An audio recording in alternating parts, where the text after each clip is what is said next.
Fayette County Sports, presented by Fayette County Public Health, serving all of Fayette County. COVID shots are still available. Call for more information.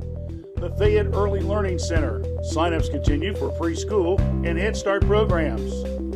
Great Oaks Career Campuses, specializing in career and technical education for both high school students and adults. Summers Funeral Home, since 1991, providing thoughtful, caring, and respectful services to families in time of need. By M&M Turf Fasteners, now third generation in serving the equine industry locally and nationally.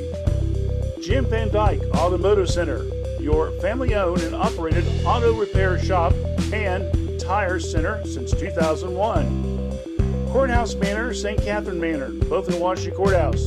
From therapy stays to long-term care or assisted living. Leala Lanes and Amore Pizzeria, family-owned and operated bowling center with the best pizza in subs in town. And by Kirk's Furniture in New Holland. Small town value, big city selection, serving the area for over 100 years with furniture, appliances, and mattresses.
And good evening, everyone. Welcome to the Tony's Welding and Fabrication Stadium here at Miami Trace High School, along with Dennis and Marla Woolver. I'm Randy Young, and welcome to our broadcast of one of three high school football games we'll be broadcasting this year here on Facebook, WCHC.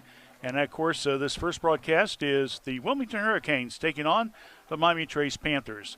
Both teams will enter into the contest with a record of no wins and one loss. Last week, Wilmington lost a tough one at home, 48-30 to Ross in that contest. The team was down, Wilmington that was, 20-17 to Ross at the half. And with Ross scored real quickly in the third period to bump the lead up to 34-24. The Wilmington team battled back to cut it down to 3 points with about a minute 37 left, 34-31. But then Ross, 14 seconds later, bumped the lead back up to a 10-point lead and held on there in the fourth quarter. They missed a field goal, and unfortunately, Ross scored it yet again late in the contest, ended up winning by a score of 48-31. In that contest, top players for Wilmington included Thad Stuckey with 130 yards rushing and 2 touchdowns, including a 74-yard run. Cameron McElroy with 104 yards rushing in the contest and had over 130 yards in the passing column. Meanwhile, for the Miami Trace Panthers, they probably took on one of the toughest teams in Southern Ohio. That, of course, the Waverly Tigers, who got to the regional semifinals last year. They lost to them 42-3 in that contest. Miami Trace scored first, a field goal from about 37 yards out by Zach Warnock. Made the score 3-0 in favor of the Panthers. But then Waverly, behind the passing of Wade Futry, threw 4 straight touchdown passes, 2 in the first, 2 in the second, yardages of 36, 57, 33, and 31, and ended up finishing the game with 351 yards passing and led Waverly to the win of 42-3. Waverly did score a 16-yard touchdown and then recovered a Miami Trace fumble and ran it in for 30 yards out for 6 points late in the third period. There was no scoring in the fourth quarter. One of the stats is that Miami Trace ran almost as many offensive plays as Waverly. Waverly. Waverly ran 50 plays. Miami Trace ran 49.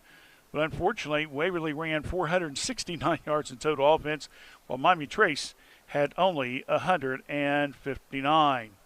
So it'll be an interesting contest to see what happens. Both teams have lost key players from last year's squads.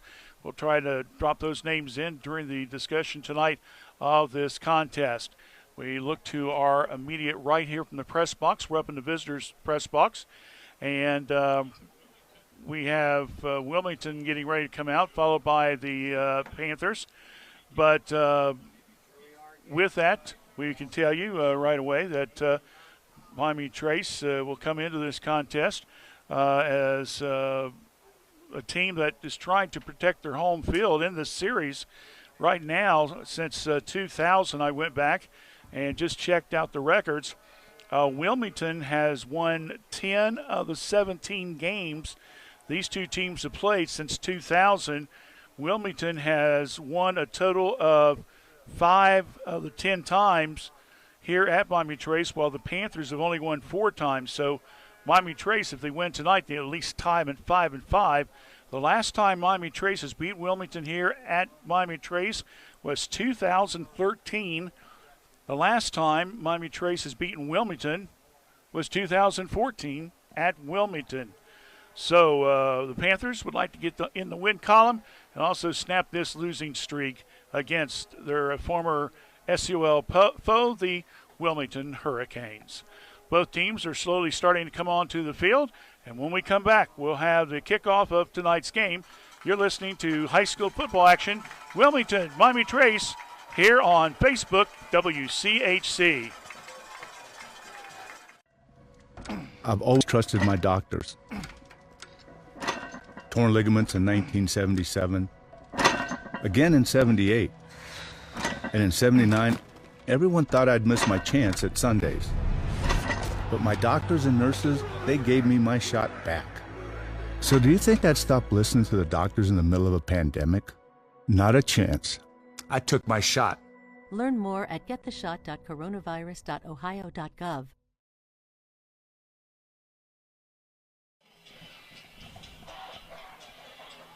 Miami Trace coming out onto the field now as we're just about under a minute left. Jaden LeBeau along with Kylan Knapp, the two key players. Jaden on the offense, Caden in the linebacker position as they lead their Panther squad out as they want to get a win at home to start off their season. They, of course, will have several home games this year. Next week, they have Logan Elm, I believe, here at home. And then later on in the season, we'll be doing the Courthouse Miami Trace game. I believe that's October 22nd, if I remember the date right.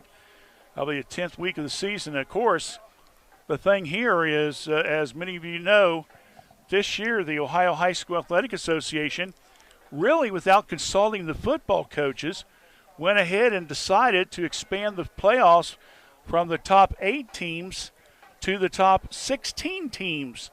They doubled the field. Now, the original plan, because of the coronavirus last year, which basically told everybody you can go play if you want to, and if you get beat, you can come back and play some more regular season games till the season ends. Some teams did exercise that, others did not. But anyway, they had decided that they were going to the top 12 teams, but end up, High School Athletic Association, that's got to be blunt, probably looking at some bigger bucks coming in, decides we'll go in the extra week of the playoff.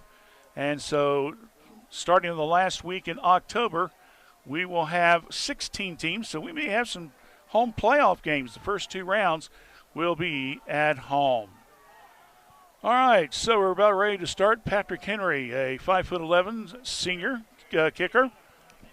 And in the receiving is number 4, Jaden Rode. And it looks like 34, Austin Brodecker. So we're on the AstroTurf. The sun is shining, and here we go. This big rivalry game, high in the air. Rowe at the 5. And he goes to the right side, and he's brought down on defense there by Wilmington after a very short return. And that was Kaysen Dodge, a junior, in on the tackle, and Miami Trace will take over. 1st and 10. But we got a penalty flag right off the bat. And it could be against the Panthers. Yep. Illegal use of hands. So Miami Trace, illegal use of hands, and they'll back it up to about the 11 yards. So a 10-yard penalty there. And that's not the way that I'm sure Coach Williams would like to get this one started tonight. With the Panthers, they're back up against the end zone. 11:55 as we're just underway here in the first period. Melvin calls the signal, fakes the handoff, right side, and coming down, and maybe if he stretches it, gets back to the line of scrimmage, but not before he's brought down, tackled by Blaze Johnson. So Johnson in on the tackle. They're going to give him a loss of 1. So I'll bring up 2nd and 11, ball at the 10-yard line. Hand off to the pitch now to the left side, and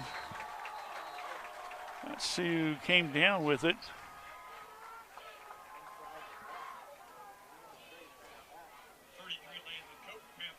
Cope was the ball handler, and he was dropped for a 2-yard loss.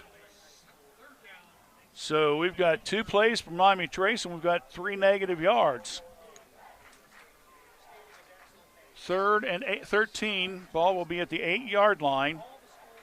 Just a little over a minute left of, I should say, has been played here in this first period of play. Melvin rolls to his right, looks, short pass, bounces, and it's going to be short of the intended receiver. That was to LeBeau. I'll check it. They're going to give that to complete a pass to Jaden LeBeau. Said it was complete, pick up 4. So it looked like he might not have had the ball up cleanly, but he did pull it up. Shoestring. So I'll bring up 4th and 9, and of course you would mostly feel Miami Trace is probably going to punt right here. And they do. Melvin, who also does the punting for Miami Trace, ball all the way back. Wilmington has the ball on their own side of the field, and brought down is number 3 for Wilmington, that being Aaron Cody. And on the tackle was Landon Cope. So I got a feeling Cope's name's going to be mentioned a lot tonight, Dave. That's about the second or third time I've mentioned it. And we've only played just about 2 minutes here in this contest. So Wilmington will take over 1st and 10 at their own 30. Check, I make it their own 44-yard line. Well, you have that year off doing a football game. It takes you a little time to get back in the swing of things.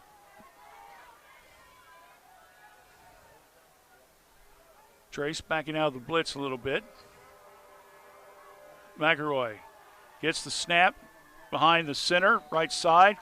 Will get up close to midfield before he's brought down by Kylan Knapp.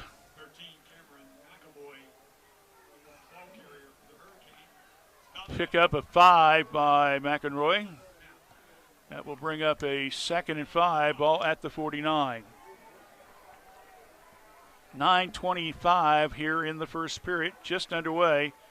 Trace had a punt on 4th down. Handoff, left side, nice little move there. And he gets a good run on his way.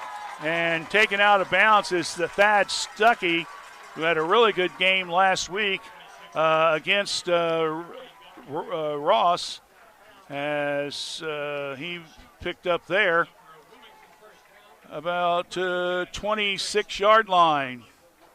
So Stuckey 26 yards, and that's the first down of the game. Ball will be 1st and 10 at the Miami Trace 25-yard line.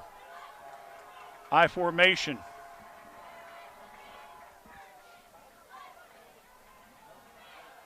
Handoff, first man through. And that's going to be Stuckey again. Let's give him a pickup of 2 yards on that play. So I'll bring up 2nd and 8, ball at the 23-yard line as Wilmington on their first series driving the ball down the field under Scott Killen's team. 8th year as head coach of the Hurricane squad. Rolls to the right. Again, Stuckey with the ball. Goes to the right side across the 20. And looks like he's going to get down to around the 19-yard line. That might be a pickup about 4. So Stuckey with 3 carries so far, 32 yards. I'll bring up a 3rd and 4.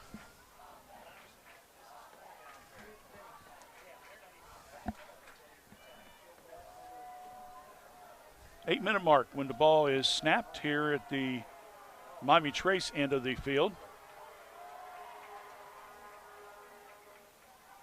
McElroy again. Stuckey, right side, and swinging him around, trying to bring him down. Finally does so. Will be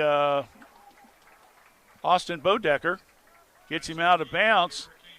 Gets him out to about the 12, but not before Stuckey picks up the first down. So that will be the 2nd first down for the Wilmington Hurricanes on this drive. It started at their 44-yard line. 7.5 left here in the first period.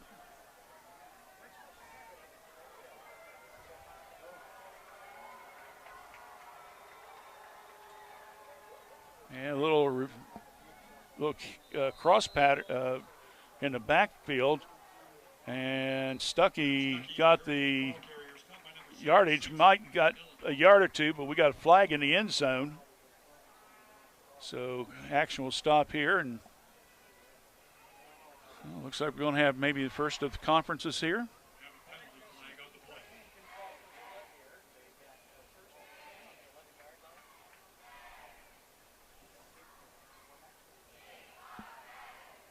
Looks like it's going to be a personal foul against Miami Trace in the end zone. So, it's double foul, one on each team, offset. It's basically, all right, guys, let's just forget about it, move on. So I'll bring up second down. Pickup of 2 yards. So second and short 8 at about the outside the 8-yard line. You've got to get down to about the 1 to get the first down without a score. Wilmington. McElroy, the lefty, slant pattern and throws, hits the hands and goes on out.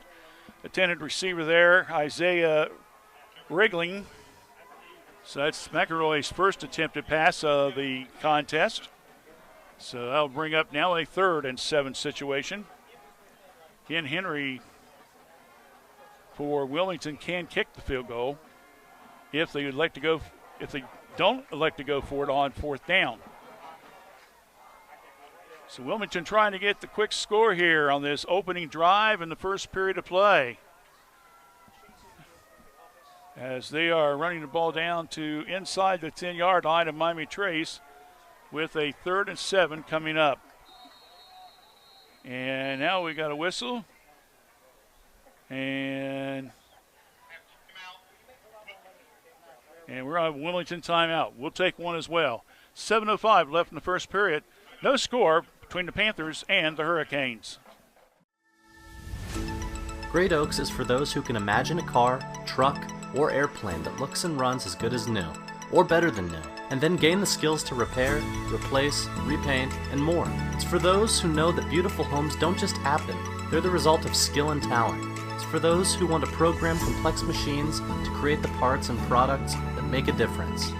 Limited space is still available for incoming high school juniors. Apply now. Go places. All right, we're back after the quick timeout by Coach Killen. Just over 7 minutes left in the first period of play. Wilmington knocking on the door. McElroy with the snap. There's the throw. Inside pattern. Got him. And whoa, boy. Good smack there at the end of the play by Cameron Casto, but the receiver had already caught the ball, and that being Aaron Cody. So a touchdown pass of 7 yards, and that will come at the 7:02 mark.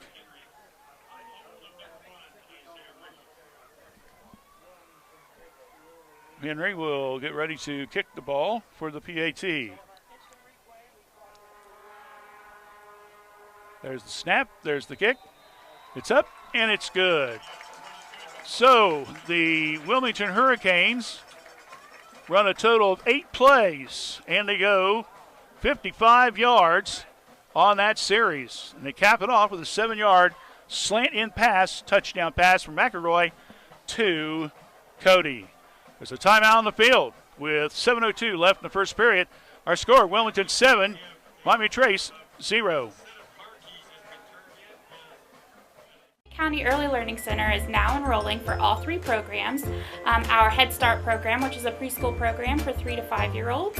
Our Early Head Start home-based program, which is our home-based program that serves pregnant moms and children birth to 3. And then our Early Head Start Child Care Partnership at Rockabye Early Learning Center, which is a center-based program for working parents or parents that are going to school for children birth to 3. For more information, contact Fayette County Early Learning Center at 740-335-7138.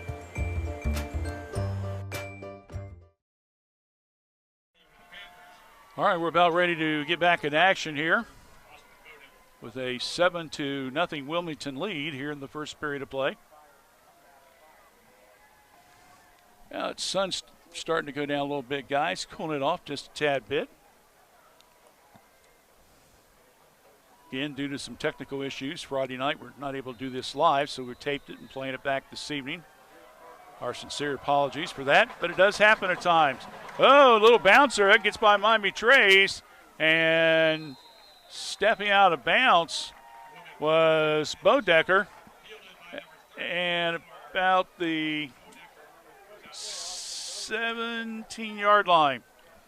So Bodecker fielded that ball right against the sideline and was able to keep his feet in bounds long enough to down the ball. Not sure that's where he wanted to go, but you take what you can. Yeah, they're going to have to start setting mouse traps, I guess, up in the press box or something. David said some mice got into the internet, and we tried several hot spots, and just nothing would work. Well, it was working, I should say, up to about 2 minutes before we went on the air, and that's went off. That's been our history out here for some reason. But again, we will hope you enjoy this recorded broadcast. Handoff to LeBeau. He might have picked up one. He's lucky. That'll bring up 2nd down and 9.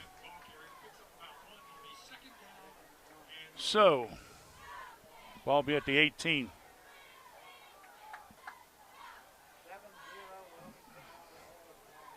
Miami Trace is got to try to find some type of offense here to go, to say the least. Rolling to his left as Melvin looks downfield. Can't find anybody. Keeps it, gets across the 20, down around the 22. Let's give him a quarterback to pick up at 4. And they'll bring up about 3rd and 5 at around the 22. So we mentioned last week down at Waverly, Miami Trace was only able to come up with 159 total yards, but they gave up 469. They only averaged around 3 yards a play. LeBeau, sees it hole, gets it across the 30, 35, 40, 45, midfield, 50, he's in Wilmington territory. And that's the break that Miami Trace has needed against that Wilmington defense.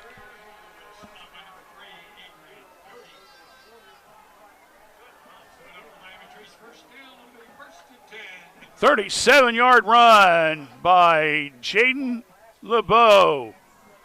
Good pickup by the senior. And again, we have seen that so many times in his playing career. You just keep waiting for it. The thing is, with Jaden, he gets going, he's hard to stop. Right now, fake handoff. Melvin goes back, short pass, trying to cut across the middle was Shea Sawyer, but he could not pull it in. So an incomplete pass by Wilson. So that will bring up Austin, I should say, Melvin. Brings up 2nd down.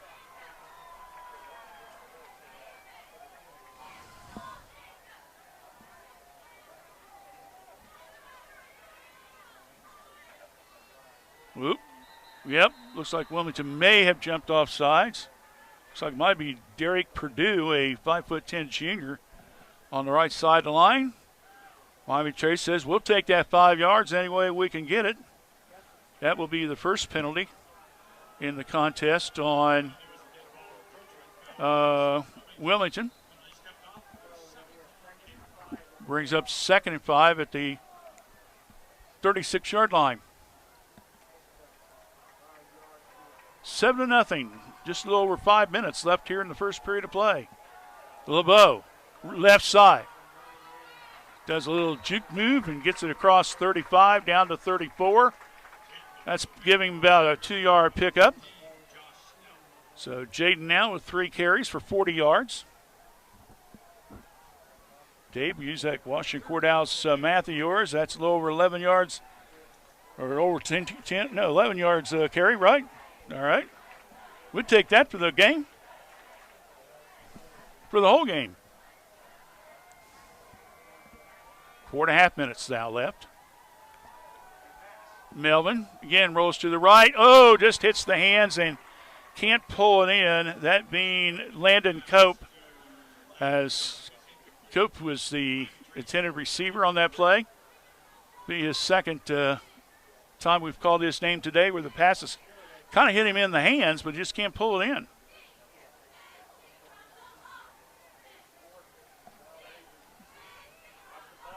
So that brings up a 4th and 3. So now what are you going to do?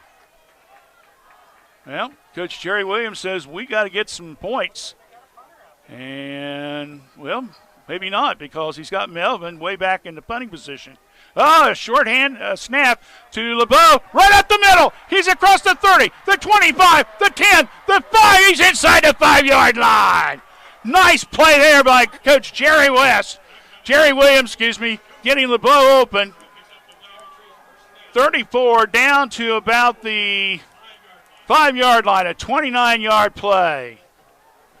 First down for Miami Trace after the good play there called by head coach Jerry Williams.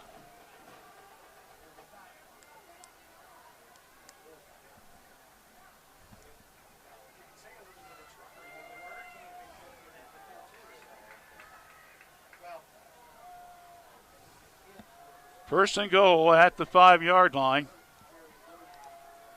And now it looks like Miami Trace, they want a timeout. So there's a timeout on the field. 3:45 left here in the first period of play. Trace knocking on the door. Score, Wilmington 7, Trace zip. You're watching Facebook WCHC. When the Summers Funeral Home opened to serve this area in 1991, one of their top promises was to each family that they serve to provide thoughtful, caring, and respectful service to those in pain from the loss of a loved one. Terry Summers, his family, and staff continue that promise 30 years later to put your family needs first with the utmost professional care that they can provide. In your time of need, remember the Summers Funeral Home, 223 West Market Street, or call 740-335-6078.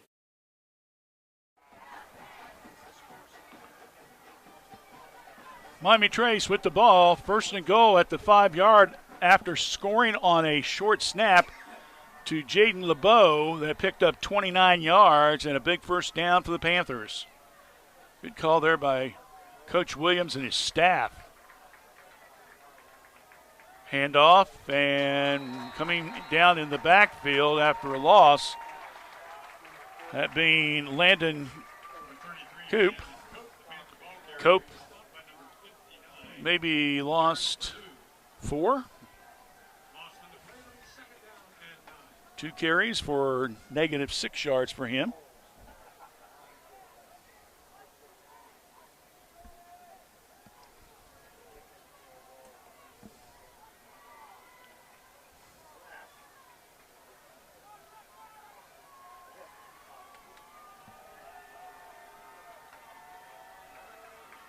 Austin calling the play. Here's the handoff. LeBeau. Oh, he stood up in the backfield. Totally denied there by Wilmington. On that play was Philip Davis, a senior linebacker for the Wilmington team. He shot the hole, and LeBeau had no hole whatsoever. And now LeBeau will lose another 4 yards on that play. So all of a sudden now it's 3rd and goal from the 12-yard line. The guys are going the wrong direction.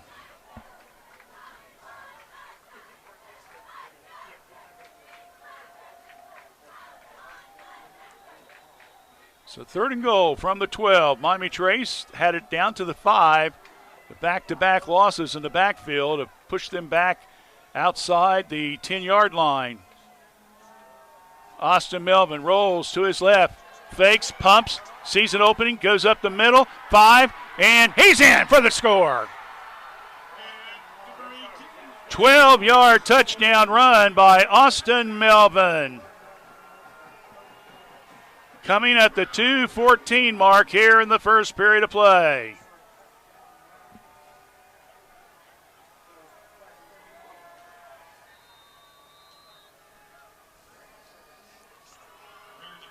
So good scramble there by Austin Melvin.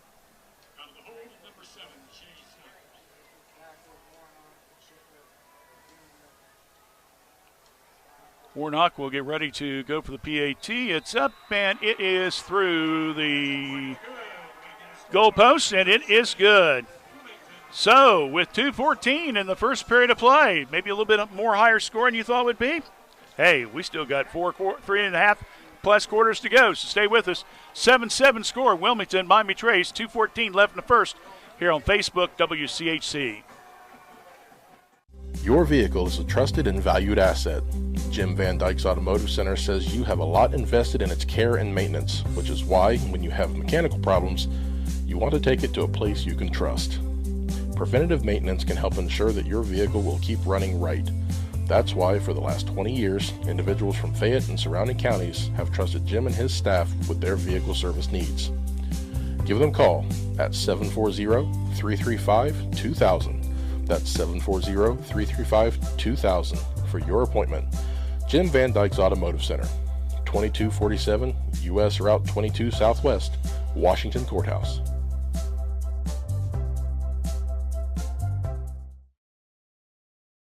Well, two big plays on that drive.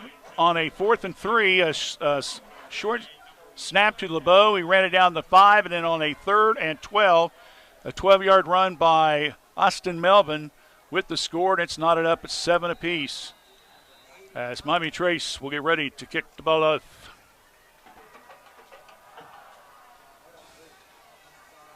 And that one will be touched back, and Wilmington will take over. 1st and 10. Our broadcast all season long of Fayette County Sports is being presented by your Fayette County Public Health. Prevent, promote, protect. The health needs of Fayette County residents, the Fayette County Public Health. All right, so 1st and 10.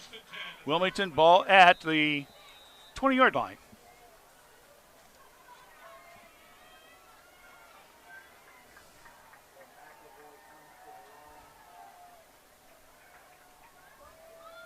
McElroy, the left-handed quarterback, looking over the Panther defense.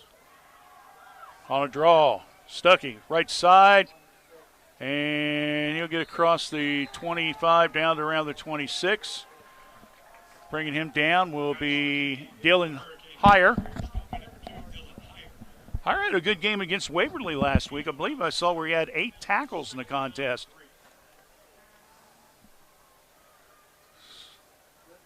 So pick up, they say closer to 7 yards, so that's what we'll give him.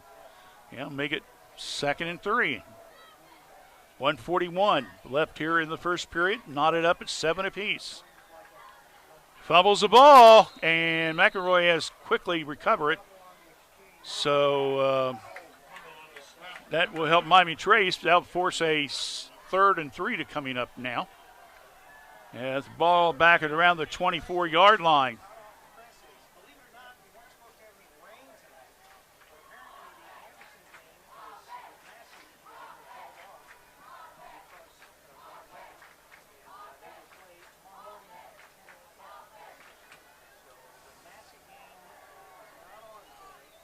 One minute left here in the first period.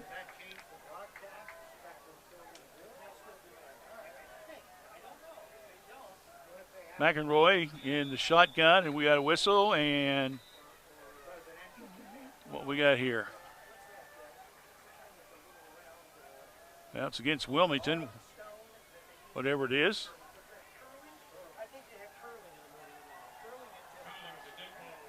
Dead ball foul, delay of game. So that will be the second penalty on Wilmington. So that makes it now ball 3rd and 6.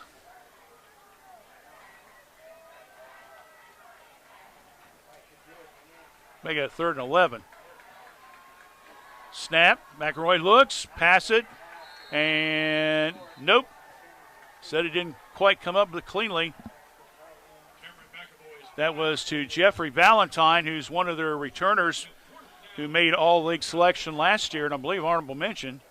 So I'll bring up a 4th and 11, and for Miami Trace, your Coach Williams, you've got to be happy. You score, and then you hold your opponent, and don't let them get that first down and force them to punt.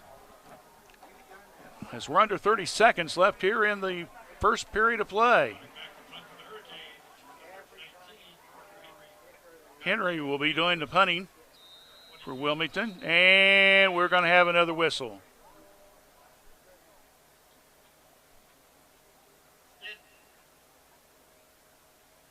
Somebody illegal substitution.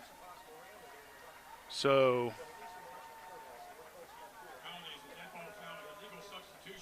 I was right. Illegal substitution, 5 yards. So that is the third time for a penalty. So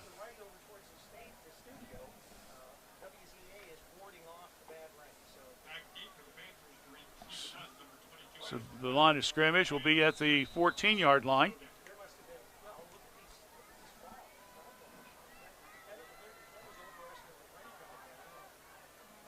There's a high snap. There's the ball kicked up in the air. And they're going to let it roll now, picking it up. And at about the Trace 49, getting into Wilmington territory. Good pickup there by Austin Conley. Good play there by Ashton Conley. So he will get the ball in good position. Put him at the Wilmington 43-yard line.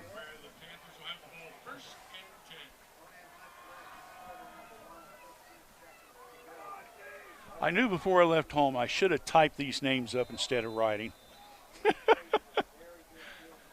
Dave and everybody else at the office is always saying, you'd have made it as a doctor or a pharmacist, either one. Can't read your writing at all. I say it gets bad when I have to do it and play-by-play. Pitch.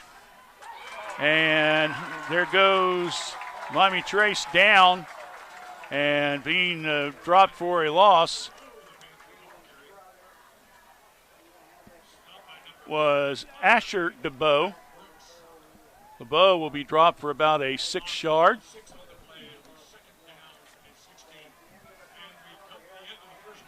And the first quarter has ended. And our score, it's Wilmington 7 and Miami Trace 7. And we'll be back with more action of high school football here on Facebook, WCHC. I've always trusted my doctors. Torn ligaments in 1977, again in 78, and in 79, everyone thought I'd miss my chance at Sundays. But my doctors and nurses, they gave me my shot back. So do you think I'd stop listening to the doctors in the middle of a pandemic? Not a chance. I took my shot. Learn more at gettheshot.coronavirus.ohio.gov.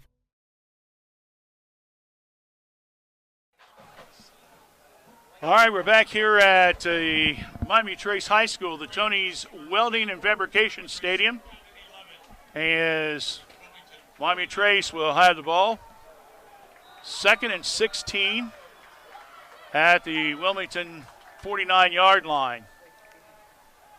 Nice slant pass. Unfortunately, just the timing wasn't on as Jaden Rowe saw the pass being overthrown. So Austin Melvin now 1 out of 3. And it'll bring up a 4th down. Now, as we mentioned, we're taping this, so Saturday night you're listening to it. But while the game is going on live, we just heard from our folks over at the Campus Nation that the Clinton Massey Cincinnati Anderson game is going to be held up to Saturday.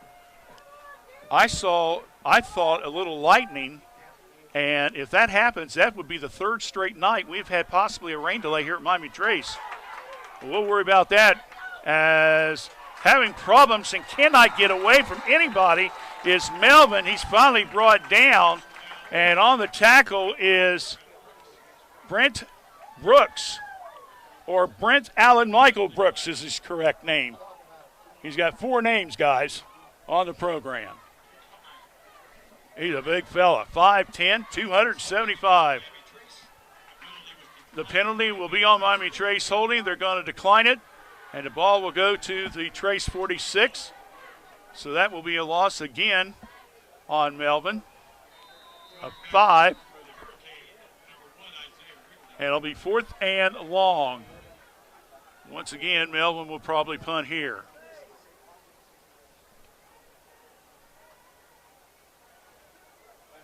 There's the snap, there's the punt.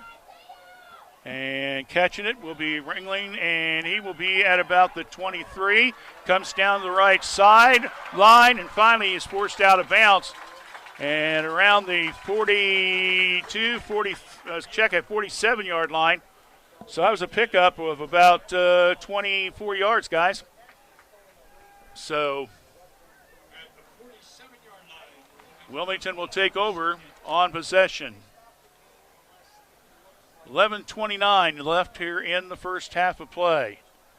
Yeah, Wednesday night they had a junior high doubleheader scheduled between Miami Trace and Courthouse. That game got totally canceled. It started lightning really bad like 30 minutes before the game. Thursday night they started the boys soccer game. It was delayed 20 minutes and canceled the middle school soccer match. And here we are on a Friday night, lightning off to the distance. And we'll just have to see if the officials say anything. Stuckey with the ball. And maybe picked up a yard. And Dick Glass says 2. Dick says 2. We're going to go with 2. All right? He's the official PA announcer. So pick up a 2. I'll bring up a 2nd and 8. 7 carries, 50 yards already for Stuckey. That's all here in the first half, folks. McAvoy pitches it back to Ringling on left end, and he has finally pushed out of bounds on the play there at about the 40-yard line, and pushing him out and shaking up a little bit is Landon Hoop. Looked like he was limping just a little bit, but it was enough, more than enough for the first down for Ringling. Pick up of 9. Another first down. 4th one for Wilmington. Handoff again. And it looks like Stuckey with the carry. Stuckey will pick up 3. So put him over the 50-yard mark.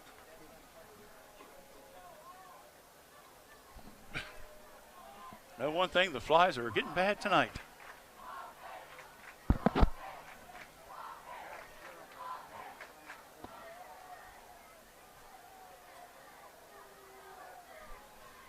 Pitch comes to the right side.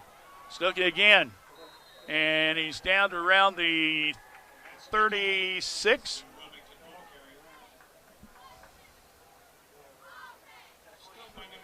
May have picked up a yard on that play.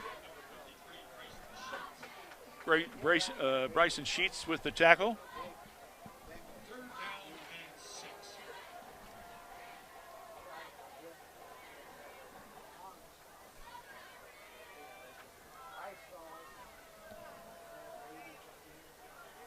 Third and 6, ball at the Trace 36-yard line. Wilmington. Stuckey again with the carry, right down the middle. Nothing fancy, just running right in the interior of that Miami Trace defense. Finally kind of getting a hand on him a little bit was Dylan Altop. Pick up a 4 on the play. And he'll bring up a 4th and 2, ball at the 32. As we're under the 9-minute mark here in the first half of play. Handoff again. And they're going to get it. And I believe that's going to be Josh Sneed, the ball carrier. It is. So he will pick up 3 yards. So Snell with the 5th first down for the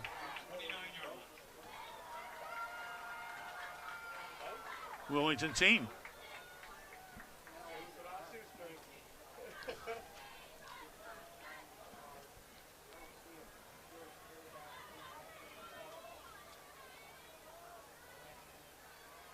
Handoff.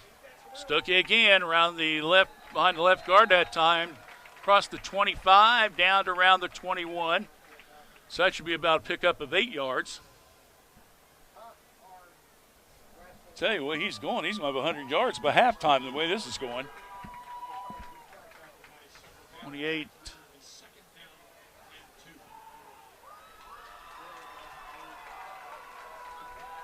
I got him with 66 yards unofficially so far.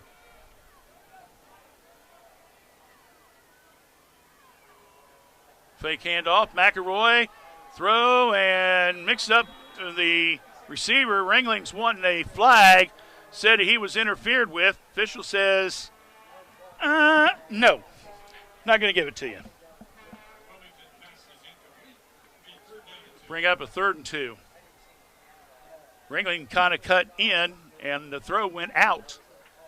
I don't know if he thought that the Panther defender was keeping him from moving in or what, but again, no flag on the play. McElroy again will call the signals. 3rd and 2, ball at the 21-yard line.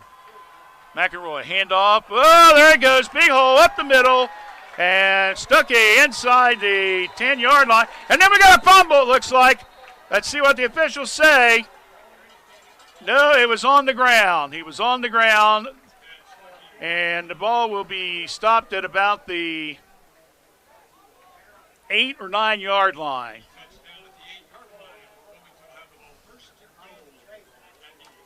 So the Panthers thought they got a break there, but in fact it was a first down in favor of Thad. About what, a 12-yard pickup on that play. They'll bring up 1st and goal from the 8-yard line. Wilmington knocking on the door, trying to take the lead. Stuckey in the backfield and brought down for a short loss. Dylan Heyer, we've mentioned that name several times tonight on defense. So he brought him back. Brings him back for about a 1-yard loss. Whoa. Well, those clouds toward the courthouse are starting to get a little dark, folks. But we'll see if it goes around us.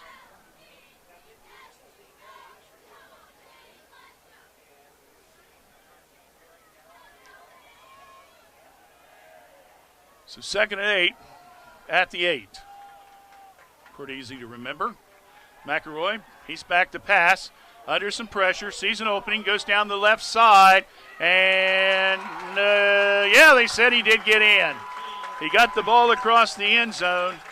So Cameron McElroy with an 8-yard touchdown run at the 6:35 mark in the 2nd quarter of play.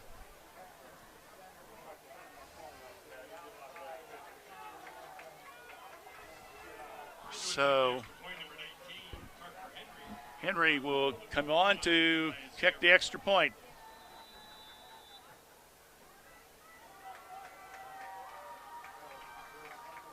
Snap, up, kick, good. So Wilmington takes the kickoff of the Miami Trace Panthers and drives it down the field and gets a score with 6:35 left in the first half of play. They're up 14-7 over Miami Trace as you're listening to watching high school football on WCHC Facebook. M&M Turf Supply Company has been serving the equine industry since 1966. We carry a complete line of 100% natural horse tail hair and mane hair. Bulk horsehair is sold in half-pound and 1-pound bundles and is available in blunt cut or natural tapered. The hair can be used to make horsehair extensions, pottery, sculpture, braiding, and jewelry. We are located in Central Ohio, and we can ship to most states in 2 to 3 business days. Please call us at 740-335-1641 or visit us at mmhorsehair.com. Fayette Early Learning Center is a comprehensive child development program. You can still sign up with Washington Courthouse and Jeffersonville locations. All right, we now get ready for Wilmington to get ready to kick off after their second score. Again, an 8-yard touchdown run by the quarterback, McElroy, around the left end.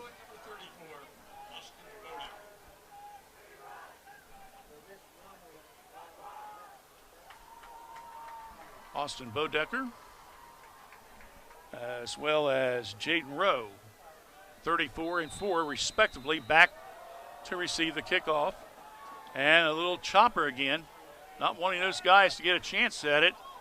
And you got to be careful here because what they were trying to do is coming down that right line, guys. I don't know if you noticed it or not, was number 9 for them, that being Zane Smith, and that went past the 10 yards, so it was a free ball. So,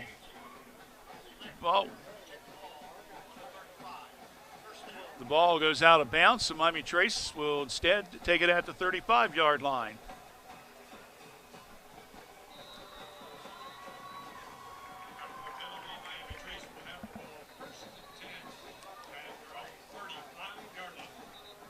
So Wilmington with a 15-yard penalty there on that play.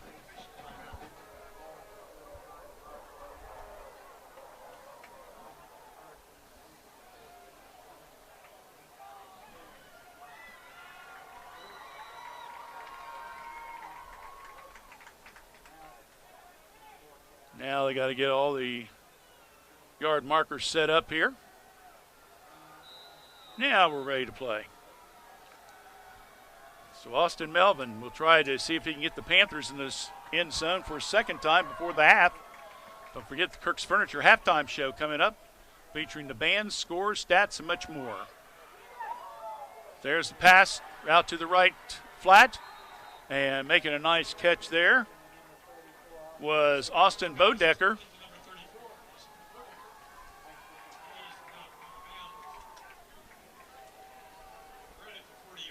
Pick up a 5. Austin only 2 for 4 in the passing department tonight for 9 yards. So that wind's starting to kick up here a little bit. And now we got a flag. And we got an illegal procedure against Miami Trace. So the Panthers will pick up, I believe that is their first. I got that as their first penalty of the game. Stops the clock at 6:27.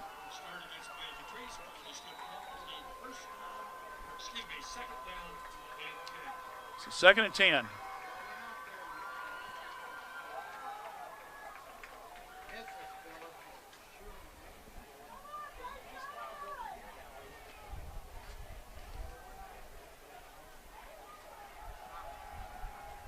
Comes a snap, throwing a slot, and couldn't quite pull it in. And it looked like he tied him up a little bit, but trying to get the catch to come down was Ashton Conley, and Wilmington played real tight defense on him.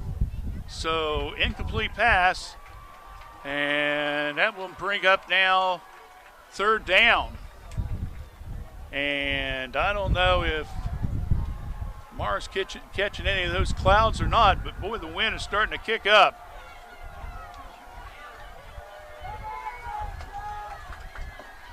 Going back to pass.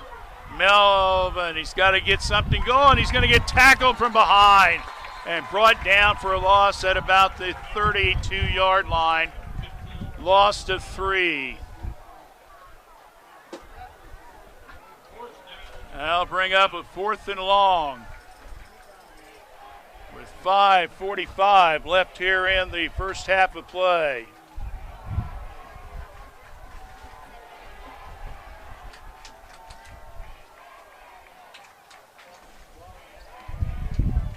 I don't know about you, but the wind sure feels good, folks. I'm not sure what it's going to bring with him, but there's the punt. And it will go out of bounds at about the Wilmington 34-yard line. So 5:20 left here in the first half of play, and a 14-7 Wilmington lead. Now, I think the officials are telling the coaches, if you can pick it up a little bit, maybe we can try to get the half in. With the way that wind is blowing, we'll see.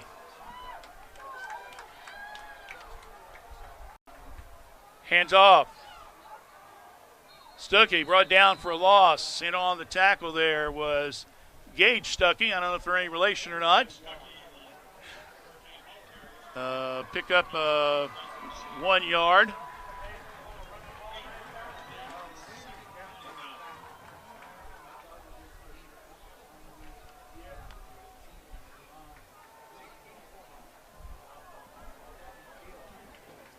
4:50 left here in the first half of play. 14-7, Wilmington with the lead. But some possible threatening weather way outside the stadium. We're kind of looking at him, trying to follow it right now. Meanwhile, another carry and another loss. And Stuckey brought down for a loss of about 2.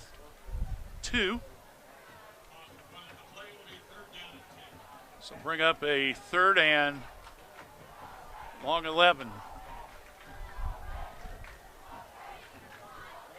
Trace, if they could hold here and get the ball back, and the weather holds off till halftime, and they might have a chance to tie this.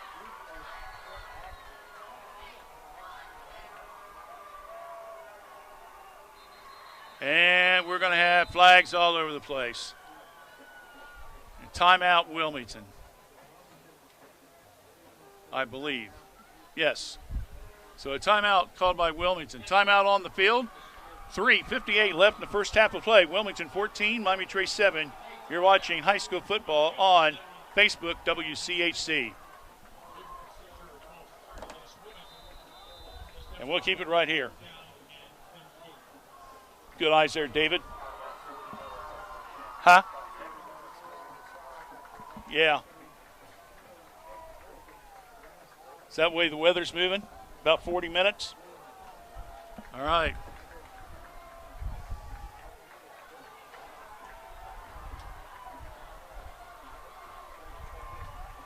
There's the handoff. Ringling coming left to right. And he'll get down around the 34-yard line. He'll pick up 5 on the play.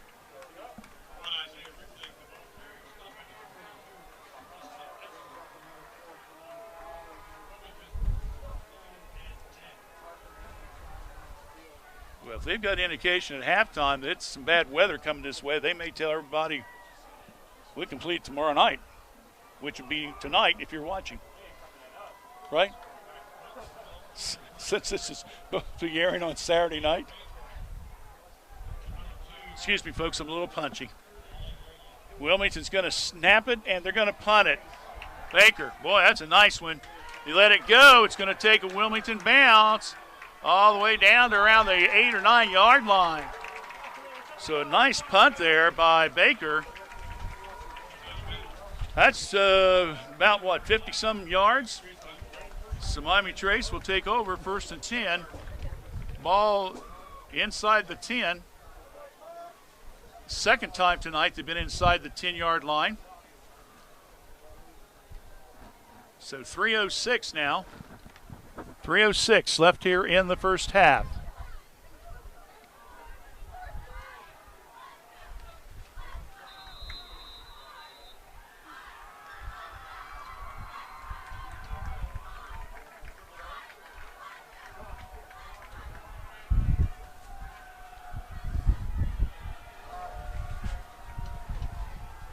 Two receivers out on the right. There's the handoff. And it's like LeBeau may have picked up a couple yards on the play.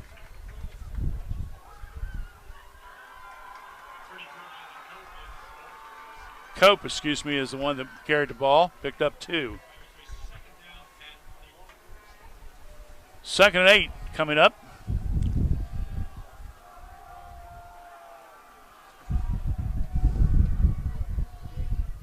LeBeau, the lone back. Melvin in the shotgun, rolls to his right, looks. Pass out to the flat. Coming down with it, holding on to it after he's brought down by 4 different players. It looks like Ashton Conley. Yep. So,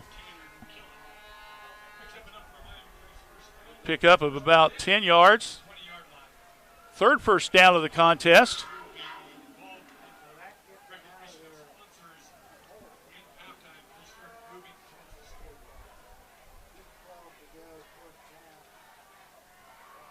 There's the snap. Rolls out now to the left. Little move up the field. Spin across the 25. Down to around the 30-yard line. Good play there by Cope again. Cope picking up about another 10 yards on that one. He's caught twice and has both times been for 10 yards each.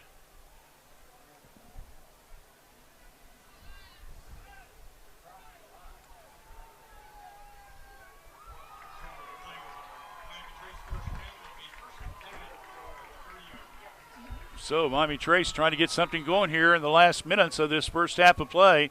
Down 14-7.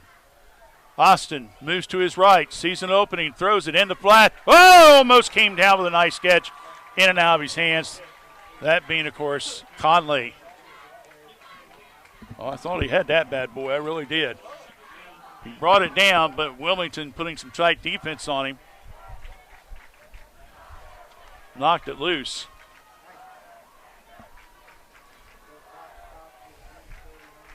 Minute 39.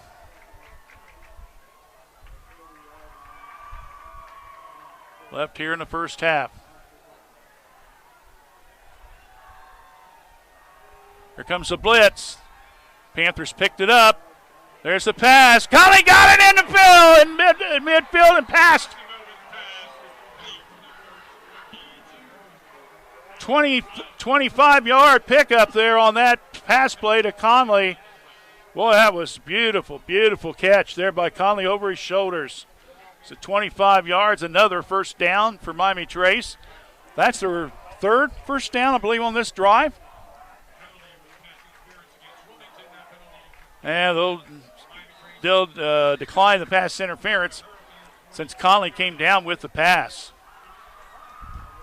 Minute 26, ball at the Wilmington 45-yard line.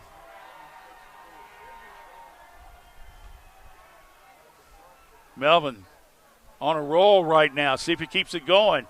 They roll out again a pass, and did he catch it? Nope. They said Conley dropped the ball.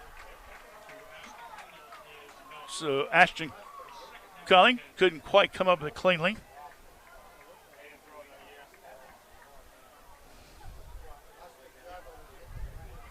Well, I'll tell you one thing. Austin Melvin is going to different receivers. He's not concentrating on one particular receiver here. And that keeps your defense on their toes. Minute 12 left here in the first half of play. 14-7. Fumbled the ball. Melvin picks it up. He's got to do something with it. He throws it off balance and tipped. Whoa. That could have been major, major trouble as he was trying to escape and throw the ball, and Aaron Cody got a hand on it and knocked it down. So that was a mistake, almost compounding the mistake. A bad snap and then throwing an interception. Fortunately, he recovered, and the ball was not picked off. We're down to minute 5.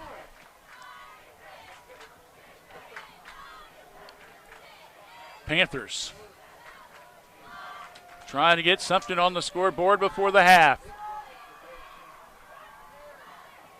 Pass out of the backfield. LeBeau down the left side. 30, 20, 25, 15. Down around the 13-yard line. 30-yard pickup there on that play.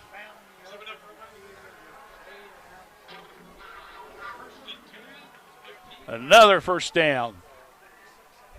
4 via the pass, 2 via the run.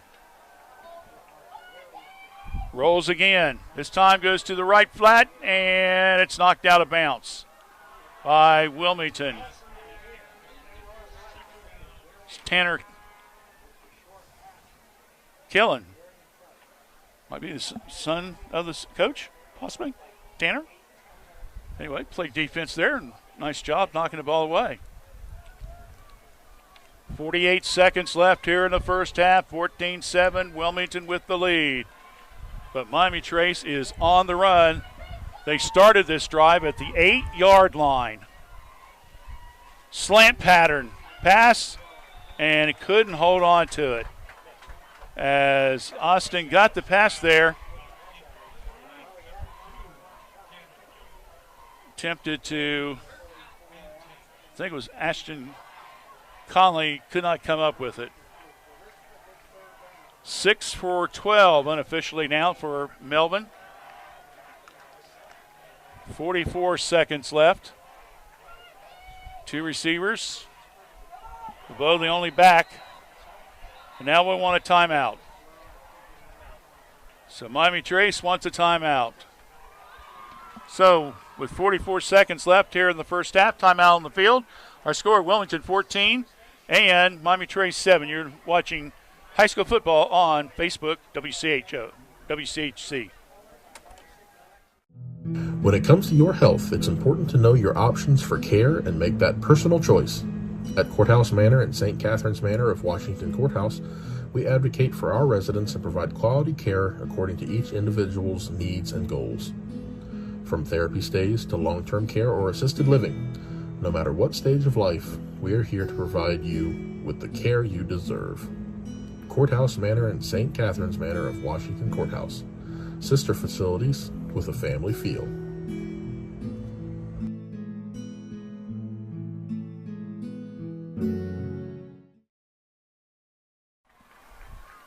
.44 seconds left in the first half of play. Miami Trace trying to get a score before the half. It'll be 3rd and 10 at the Wilmington 15-yard line. LeBeau, handoff. She gets the handoff, crashes behind the left guard, and carries about 5 players with him. Oh, my, and gets it down to the 4-yard line. That was LeBeau all the way. Jalen with 11-yard pickup and a first down. You got a guy like that can carry half the team. Give him the ball, you know. Okay, we'll do it again. Jalen breaks to the left, and he's in. Touchdown. 4-yard touchdown run by Jalen LeBeau with 23 seconds left here in the second period of play. Wow, oh wow, what a beautiful play by Jalen LeBeau, especially those last two. David thinks carrying the camera is heavy. How'd you like to be LeBeau and carry about 5 football players, about 200 pounds apiece on your back? Faster prime. Oh, jeez. Here's the kick, and we're going to have a whistle. Somebody, I believe, jumped off sides.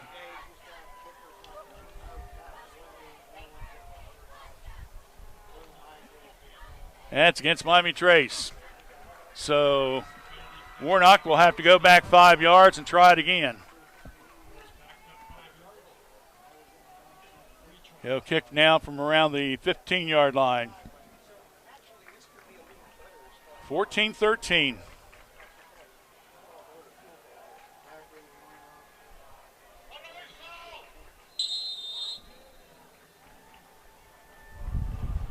There's the kick.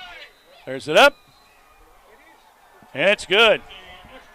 And it's tied up 14-14. Warnock with the PAT with 23 seconds left in the first half of play. Now we'll just keep it right here.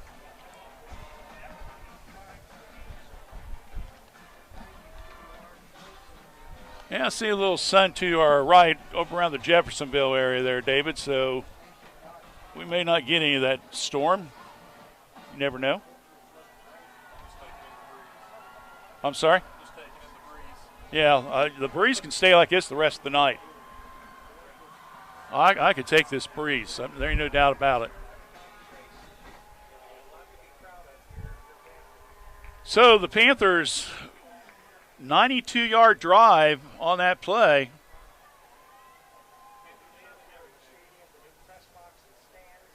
And just some outstanding passing by Melvin on that drive. I think I had him 3 for 6 unofficially in that drive. And I think it was about 60 yards, David. He ended up throwing all together out of the 90-plus yard drive. LeBeau basically had the rest.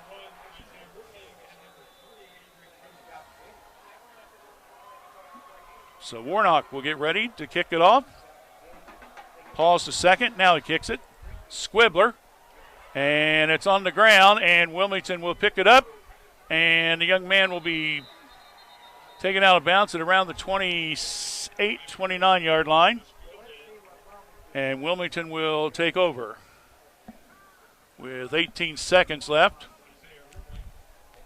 So we'll just see if they just down the ball and get it over with, or if they try to run a play here before the half.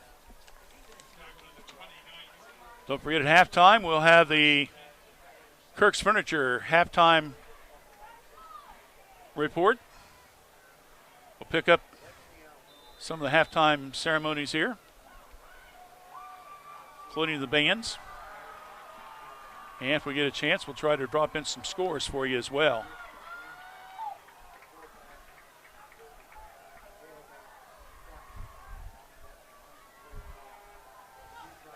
Stuckey. There's 10. There's 15. Close to 20-yard pickup on what could have been, let's run the clock out. He says, 20-yard pickup. Another first down for Wilmington, and quickly they call a timeout as they get the ball out to their own 48-yard line. So another timeout by Wilmington. Should give them one left. So we're down to 10 seconds left before the halftime. Right now, our schedule as of this time, junior high football action. Trace and Courthouse is playing next Wednesday night down at Courthouse at Gardner Park.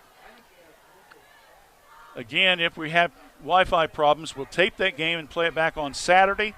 We'll be back here next Thursday night for a boys' soccer game. Hopefully by that time we'll have all the technical stuff taken care of. We hope.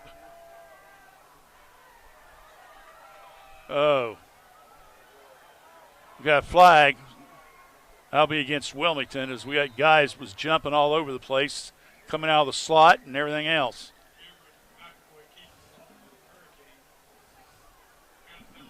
McAvoy will lose a couple yards, but like I said, we got two flags, one here on the right, one on the left.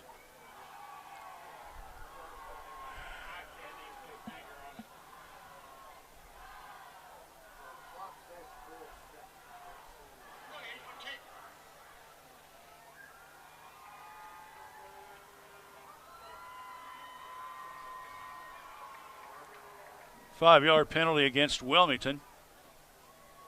I've got them now for 5 with unofficially 35 yards tonight.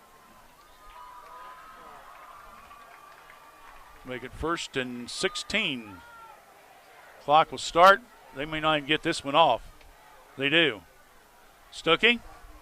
And he might got back to the 45. Pickup of about 3 on the play.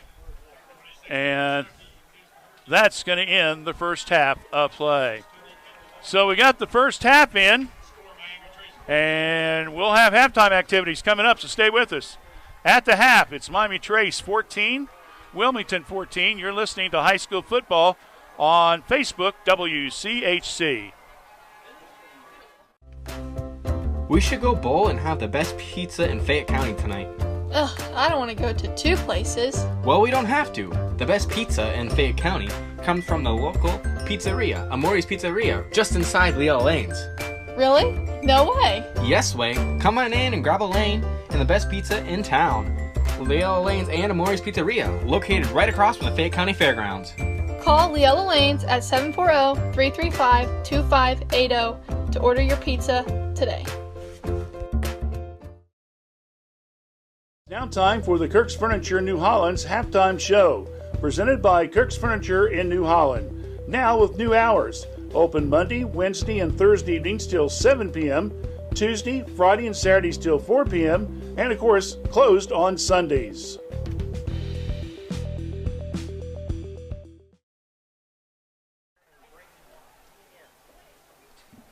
All right, we're back here at Miami Trace High School as the raindrops are now starting to fall.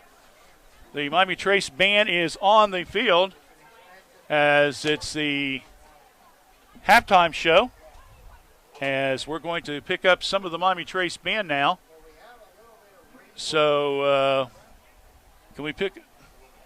Huh? Wilmington band. Can we pick them up?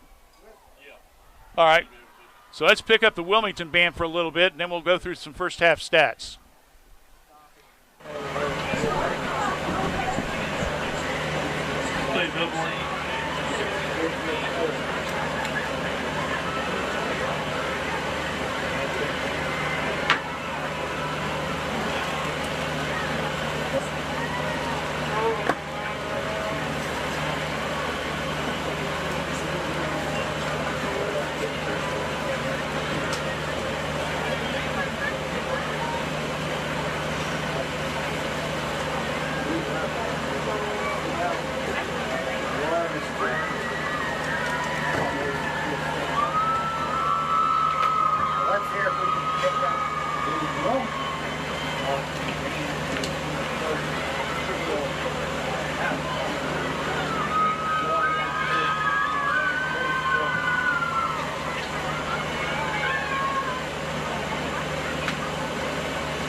we've learned something new tonight.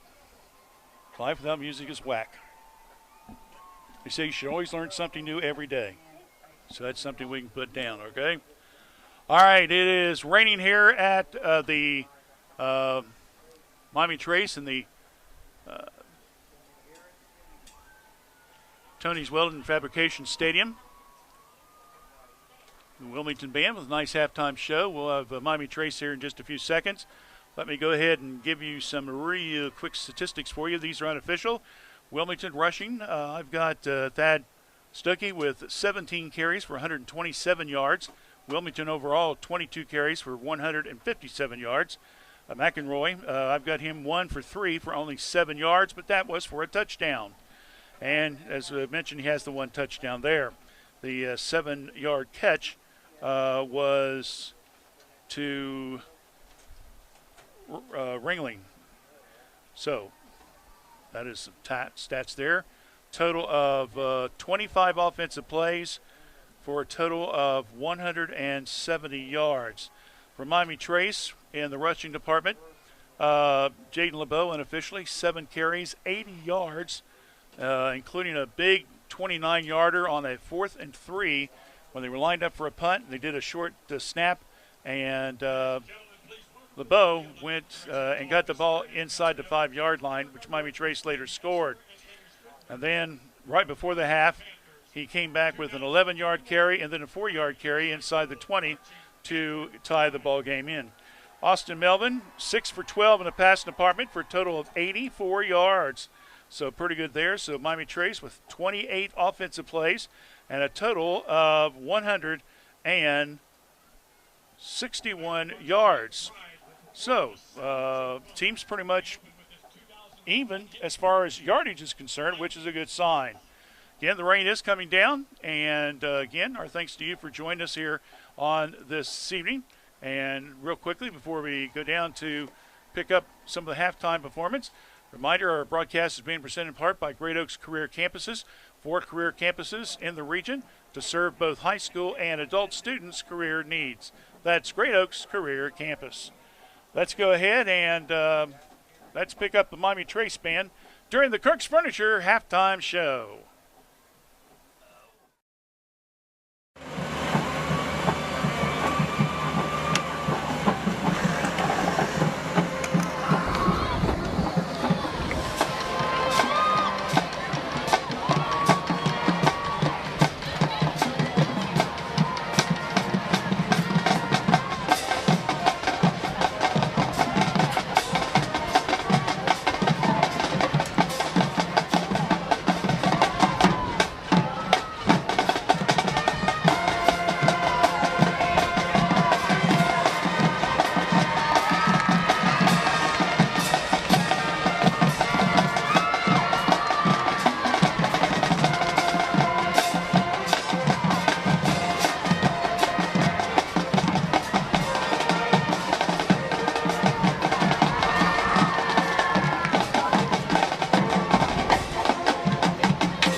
Church this evening is a familiar one. Many will recognize Stevie Wonder's 1972 hit, Superstition.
we end our show tonight with this dance hit from comedian and songwriter Eddie Murphy. Here's Party All the Time.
Once again, music there for you by the Miami Trace Marching Band during the halftime show.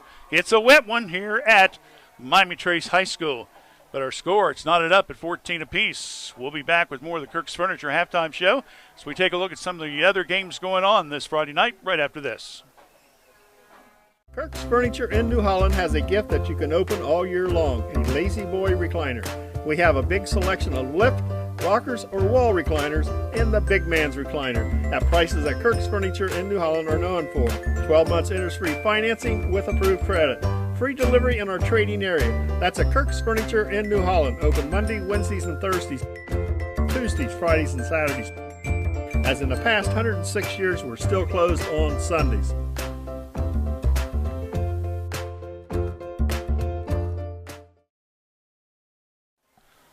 Back here, Miami Trace, halftime 14-14 at the Tony's Welding and Fabrication Stadium. As the rain has started to come down right at the start of halftime, we was wondering if we would escape the rain and lightning. Looking at some of the scores that are going on during the game itself on Friday night, there was a lot of games that were being held up by lightning. Other games were being played. We started recording this at 7 o'clock like regular game time. So right now it's about 20 after 8 or so. So what scores we have?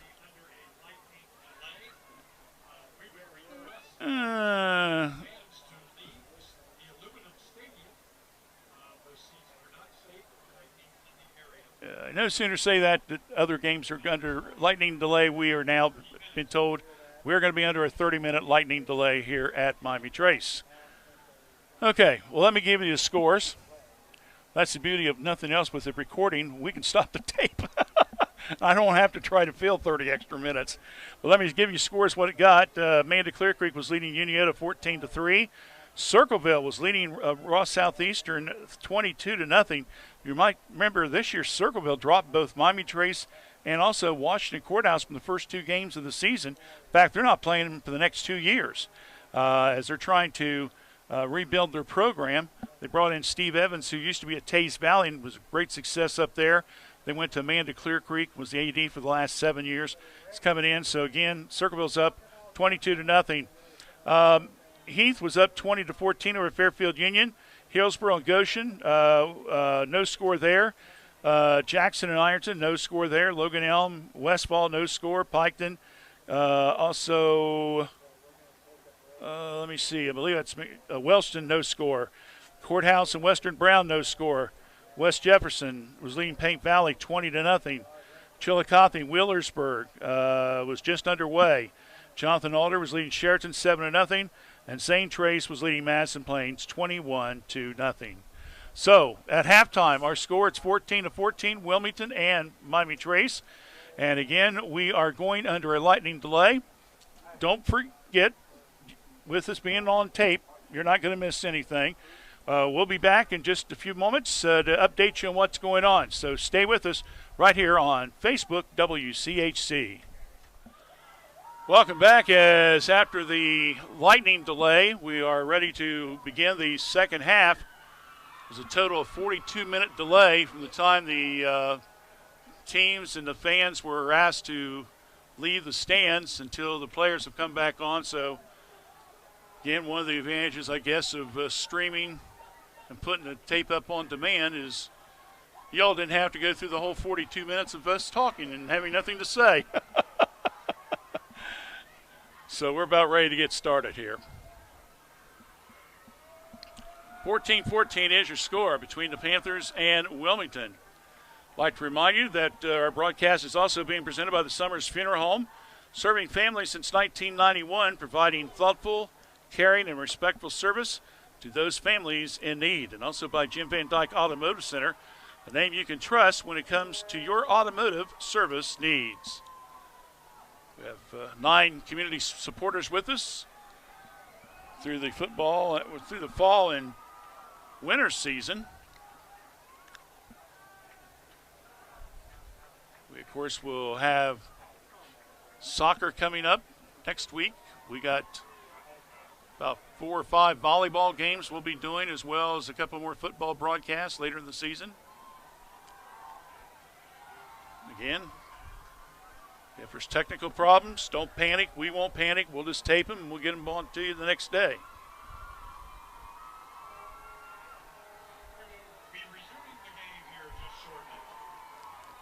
Got to figure the kids were in the game. They probably maybe like to go back and watch it too. So this is a good way for them to do so.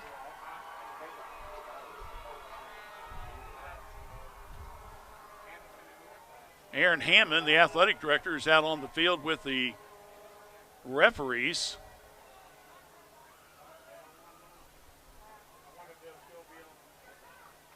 Coach Killings brought his squad out. Coach Williams brought his squad out.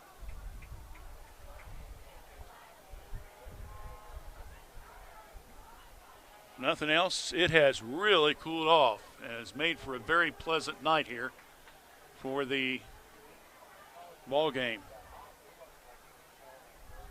Wilmington's going to receive the kickoff in the second half. It's Melvin and McElroy, the 2 captains, or the designated guys out there for the coin toss.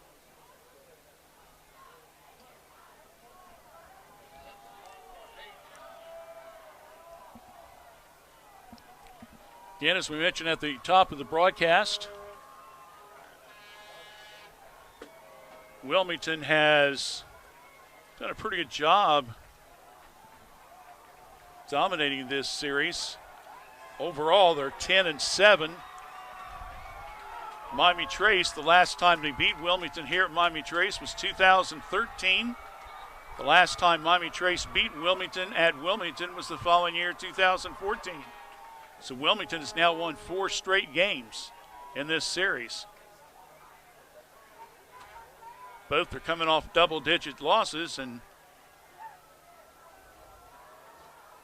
if you're a Panther fan, you got to be encouraged by that last drive, Dave. To take it from the 5-yard line, something like that, and went 95 yards and got the score.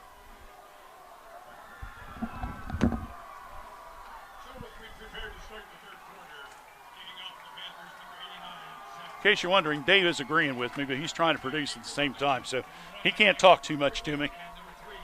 Yeah, he's talking, I can't hear him, but as long as you folks can hear him, if he comes in, that's fine, I guess. All right, here we go. After the 45-minute delay, we're ready to get this one started in the second half. And here comes Wilmington with the kickoff right up the middle, and a good return there by Aaron Cody, a member of the Hurricane team. And he'll bring the ball all the way back out to the tackled by Guest of Miami Trace. At the 29-yard lines where they'll take over, 1st and 10.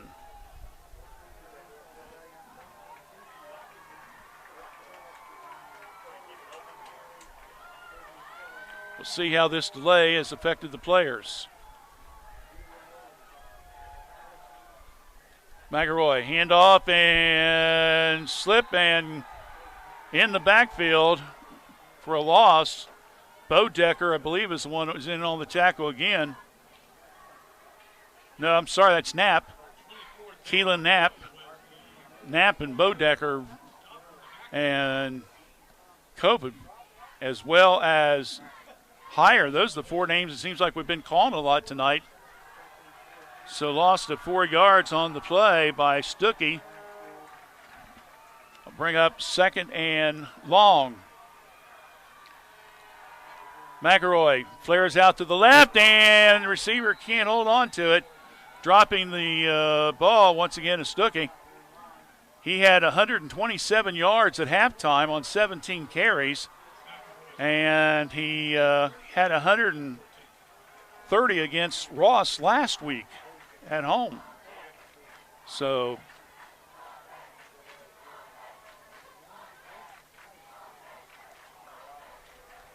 Miami Trace has got to know he's probably going to be the guy with the ball most of the time in the hands. Got to be careful of McElroy, though. He's pretty slick quarterback with that ball. Empty backfield. McElroy going with the toss down the right side and in and out of the hands of Wilmington's, and that was Aaron Cody, the young man that returned the kickoff. He had his man beat. As back there sticking with him was Bodecker, but unfortunately it just was overthrown just by a bit. And now bring up 4th and 14 at the 25-yard line.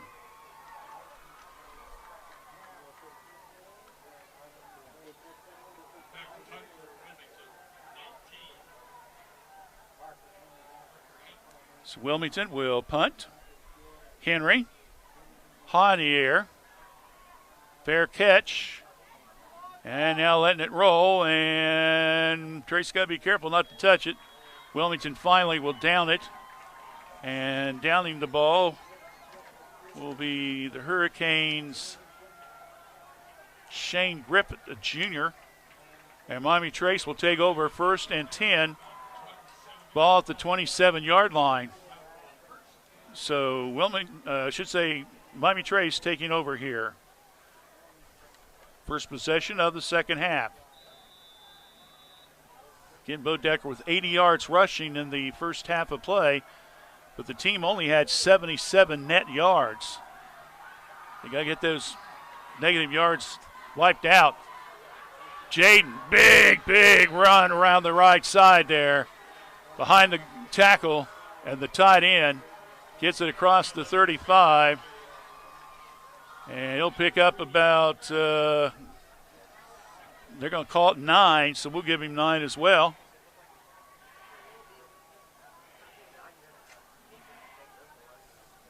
Bring up a second and a short 1. I'm telling you, once he gets those shoulders squared, it's hard to bring LeBeau down. It's hard to believe it's already his senior year. Hand off. LeBeau, big opening right side, midfield, 40. And oh, he got tripped up.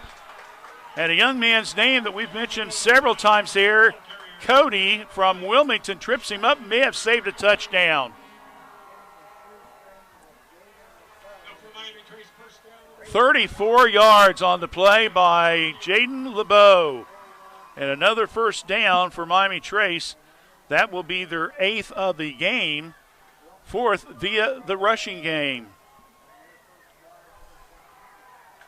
So 1st and 10, ball at the 30. Wilmington's 30. LeBeau behind that right side again. There he's off to the races. Is he going to be in? He is. Put it down. So Jaden LeBeau with a 30-yard touchdown run with 9:39 left here in the third period of play.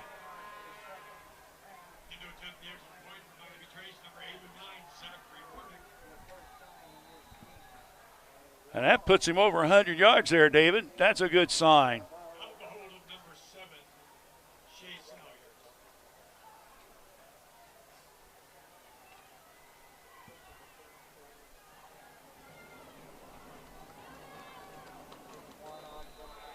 There's the kick, and it is good. So the PAT is good, and so now Miami Trace, in their last 2 possessions, have gotten on the scoreboard via the TD. Timeout on the court, I should say on the field. I'll get the right sport, folks. I'm still thinking basketball. I don't know why. 9:39 left here in the third period of play. It is Miami Trace 21, Wilmington 14. You're watching high school football on Facebook, WCHC. I've always trusted my doctors. Torn ligaments in 1977, again in 78, and in 79, everyone thought I'd miss my chance at Sundays. But my doctors and nurses, they gave me my shot back. So do you think I'd stop listening to the doctors in the middle of a pandemic? Not a chance. I took my shot. Learn more at gettheshot.coronavirus.ohio.gov.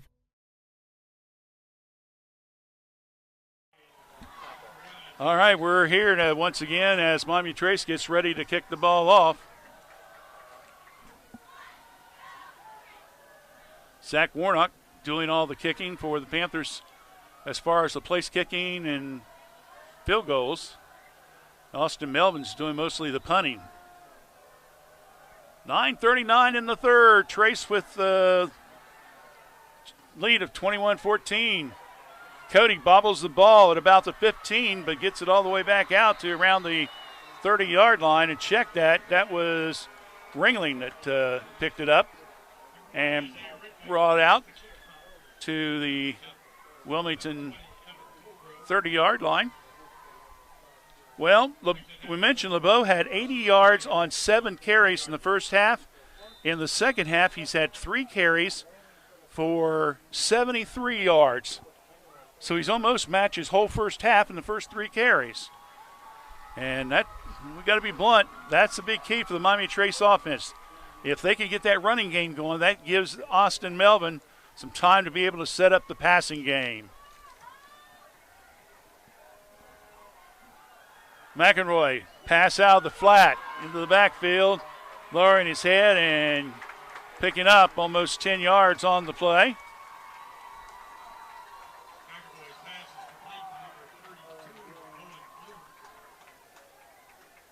Number 32, which I don't have the number for.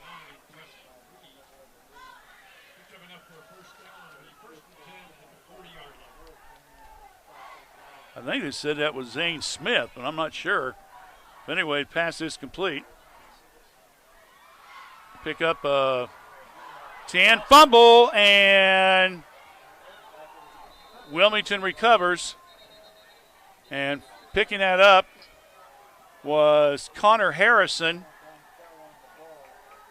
No, Checkett. I'm sorry. Wrong roster here. Jeffrey Valentine, yeah. But we do have a flag on the play.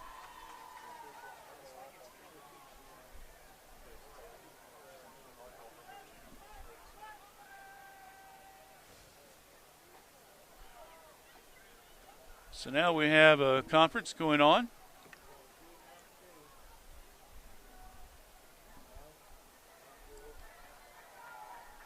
It's going to be against Wilmington.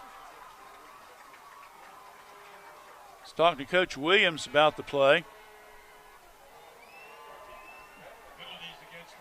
Oh, that's dead ball, personal foul. That's a big one. That's a 15-yarder. And that will bring the ball all the way back down to the 18-yard line. So 2nd and 32 for Wilmington after the personal foul. Ringling's in motion, right to left. McAvoy looks in the flat, gets it to him in the slot, sees an opening, left side. He's tripped up, gets it back across the 30. And we got yet another flag on the play. So pick up there of about 8 yards. But the officials is pointing where the foul, where the catch was. And we may have another foul on Wilmington here. And it's going to be brought back 10 yards. Looks like it's going to be a holding. So 1, 2, 3, 4, 5, 6, 7. That is the 8th penalty against Wilmington in the game. And I've only got Miami Trace for 1. So bring up 2nd down and 32.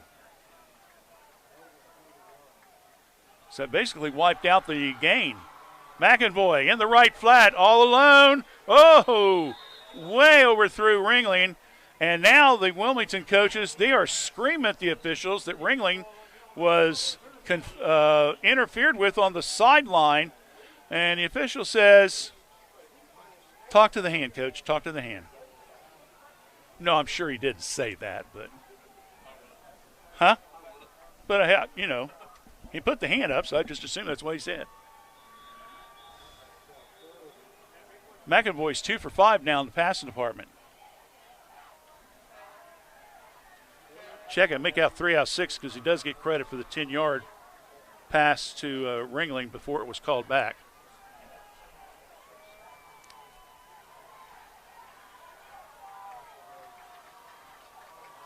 There's the snap. McAvoy back. Oh, he's looking all the way, and Ringling gets it. And again, boy, Ringling and also Garrett Smith of Miami Trace was a little tangled up, but nothing called again. They said it was a fair play. So they were going for the touchdown, literally, on that pass, as he threw that one about 35 yards. And that'll bring up 4th down. That might be one of those plays you see Wilmington come back to maybe in the 4th period. If they see the Panthers cheating on that front line a little bit.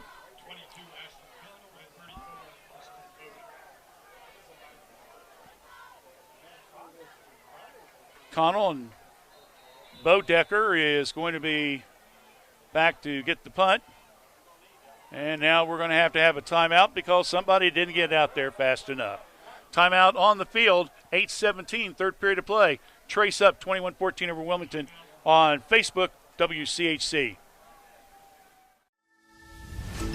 Great Oaks is for those who can imagine a car, truck, or airplane that looks and runs as good as new, or better than new, and then gain the skills to repair, replace, repaint, and more. It's for those who know that beautiful homes don't just happen, they're the result of skill and talent. It's for those who want to program complex machines to create the parts and products that make a difference.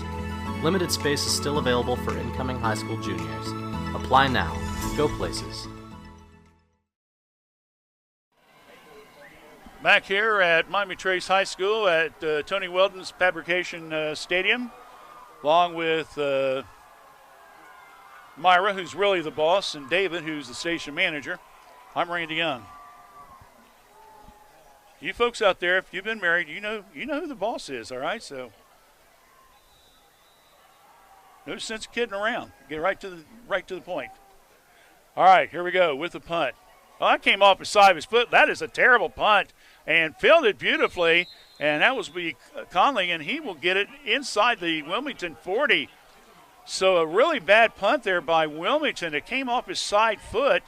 That would be Patrick Henry, and that probably didn't go more than 20, 25 yards. And Conley able to get in great position to field it and was able to bring it and put it inside the Wilmington 40. In fact, it's at the 39. So Wilmington now has scored on their last 2 possessions. Can they make it 3 in a row? Let's find out. 8:09 left here in the third period. Handoff. LeBeau up the middle, across the 30, 25, 20, 15, 10, 5. Put it down. TD touchdown. He's got 6 more.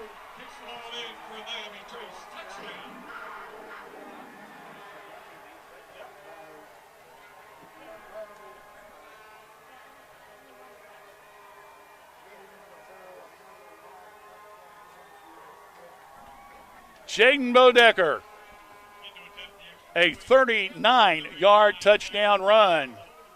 What a heck of a game is he having tonight, folks. My goodness.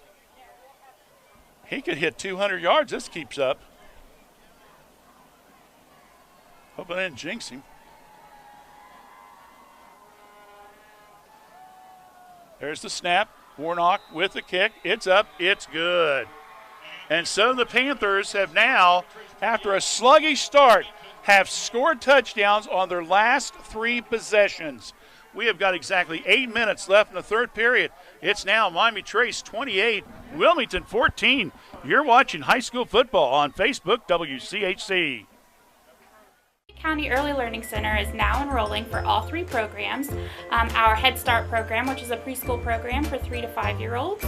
Our Early Head Start home-based program, which is our home-based program that serves pregnant moms and children birth to 3. And then our Early Head Start Child Care Partnership at Rockabye Early Learning Center, which is a center-based program for working parents or parents that are going to school for children birth to 3. For more information, contact the Fayette County Early Learning Center at 740-335-7138.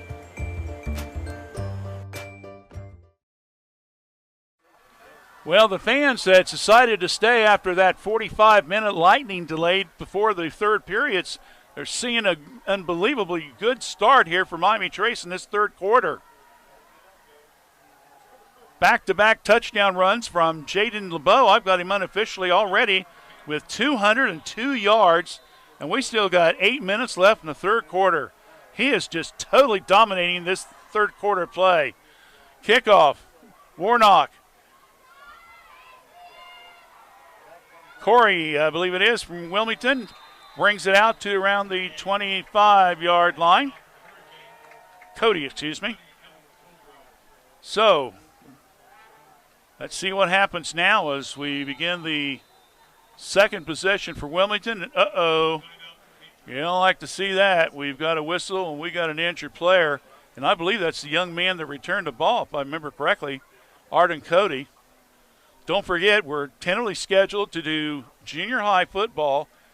Again, if you're watching this, you know sometimes the Wi-Fi doesn't always work like it should.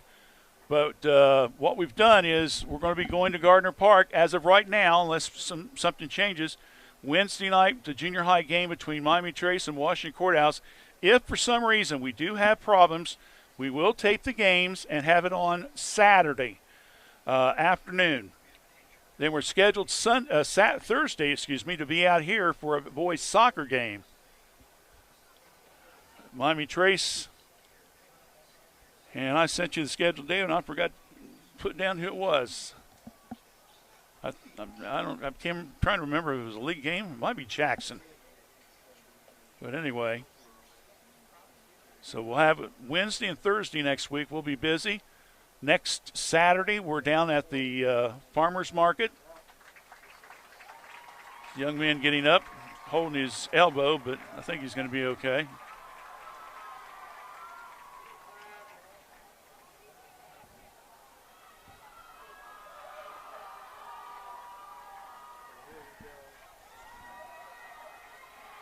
Well, the Panther defensive unit is really getting into the game right now.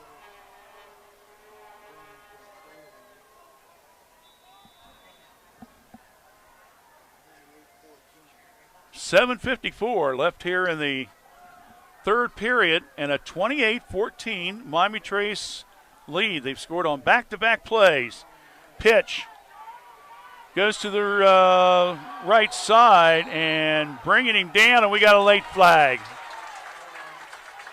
That is Zany Cohen, a senior, and that's his first carry of the game.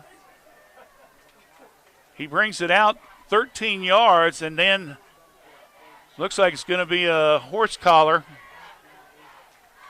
Yep, that's a 15-yard penalty on Miami Trace. Personal foul. So Miami Trace now with only 2 penalties, 15 yards, make it 20 yards total. Wilmington's in the Panther territory now at the 46-yard line. Now we got another whistle. I'm not sure if these refs, they're trying to get paid by the hour or what. Some of us like to go home, you know. I got about everybody to my right saying the same thing. It's getting a lot of media coverage, so we can say that. This is a good series. Bringing in 2 of the big schools against each other. Old SCOL opponents. Hand off again to Cowan. And Cowan will pick up about 7 yards, it looks like. So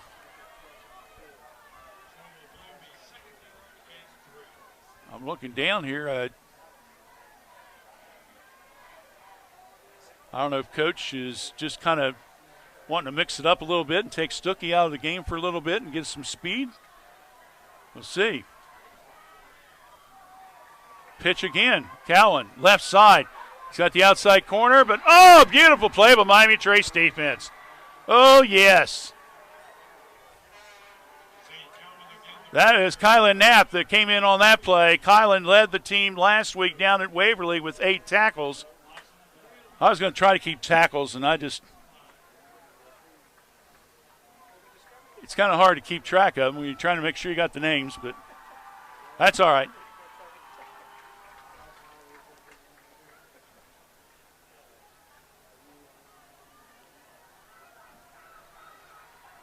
So that was a loss of 2 yards on that play.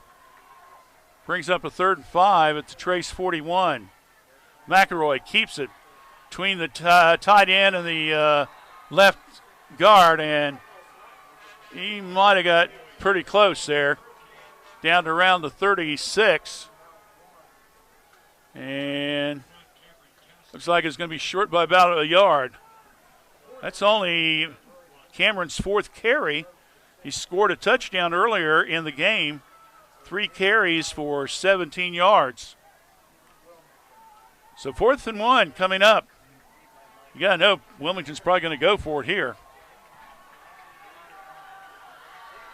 We're under 6 minutes. Miami Trace leading at 28-14.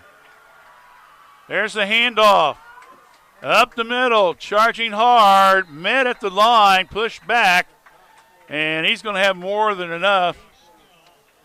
And the ball carrier is Josh Schnell, and Schnell will pick up 3 yards on the play, and that will be another first down for Wilmington. I've got them unofficially now with 9 first downs, all on the ground.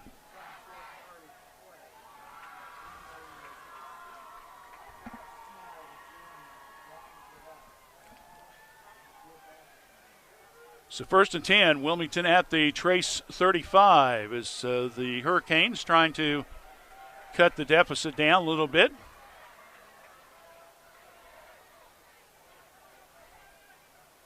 McAvoy rolls to his left, comes back to the right, goes to Stuckey in the flat. He gets by a 1-man, 2-man, 3-man, and he's down to around the 10-yard line. They had Miami Trace all go to the left side of the field. They snuck Stuckey underneath the lineman, And they got a nice pass to him, and he picks up some big grounds. Pickup of 27 yards on the play. Stuckey's first catch of the contest, and that's the first down via the airwaves.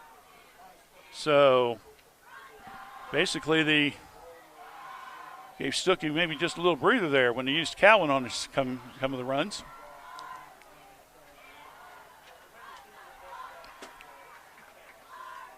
There's the hand, should say kept the ball, McAvoy, and he'll get inside the 5 as he looked like he was going to hand the ball and kept it. So he picks up, looks like about 6, and that'll bring up 2nd down and 2. As we're under 4.5 minutes left here in the third period of play.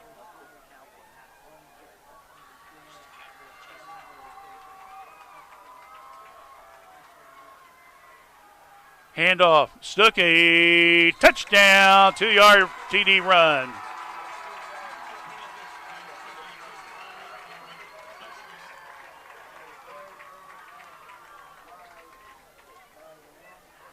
So Stuckey with the 2-yard touchdown score.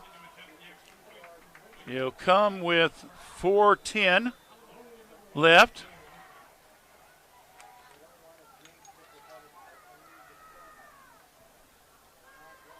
Henry will go for the PAT. It's up, and it's good. So the Wilmington Hurricanes take the kickoff, and they move all the way down the field. And they cap it off with a 2-yard run by Thad Stuckey. And it now with 4:10 left in the third period of play, there's timeout on the field. Our score is Miami Trace still leads 28-21 over Wilmington as you're watching high school football on Facebook WCHC. When the Summers Funeral Home opened to serve this area in 1991, one of their top promises was to each family that they serve to provide thoughtful, caring, and respectful service to those in pain from the loss of a loved one. Terry Summers, his family, and staff continue that promise 30 years later to put your family needs first with the utmost professional care that they can provide. In your time of need, remember the Summers Funeral Home, 223 West Market Street, or call 740-335-6078. Reminder, our halftime sponsor, both football and soccer and basketball this year, is Kirk's Furniture, New Holland. Second time that Bruce and the guys have been with us. We appreciate their sponsorship since 1913. Kirk's Furniture, top brand names. Also with mattresses, furniture, and appliances. Don't forget their new hours now, open Monday, Wednesday, and Thursdays till 7 p.m. and Tuesday, Friday, and Saturdays till 4. That's Kirk's Furniture, New Holland. One of our community supporters with us. All right, after the touchdown drive by Wilmington, they will kick off. And inside the 5, looks like Bodecker, and he'll be out of bounds, and we got a flag. Bodecker was pushed out of bounds at around the 24-yard line, but again, we got a flag all the way back here at about the 40.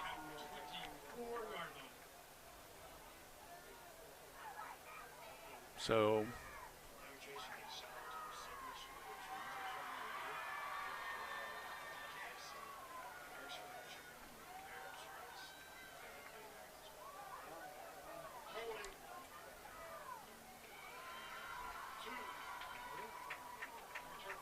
holding will be called on the return team. So that is a 10-yard. He'll curve back to the place of the infraction, so it brings it back to the 14. So that's where Miami Trace will take over, 1st and 10.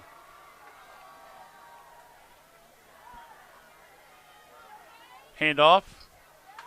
Bo stopped on that carry. He might have picked up 1 if he's lucky. The first half, Jaden had 7 carries for 80 yards. In the second half, he has had a total of 5 carries for 113 yards. He's got 203 unofficially.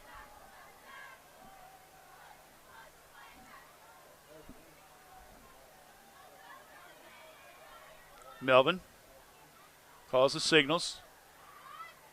Fake handoff, a pitch, and coming around the slot position and going around the right corner and picking up some real estate for Miami Trace is Landon Cope. So Cope, haven't called his name here lately. So he will pick up 13 yards. So first down for Miami Trace. Their second of the second half, and a total of 5 rushing, 4 by passing. Total of 9 altogether. There's the handoff up the middle. Cope holds on to the ball and gets it out to around the 40. So Cope will again pick up some real estate. Make about 13 yards. Another first down. Well, 13's not his unlucky number, is it? Back-to-back 13s there.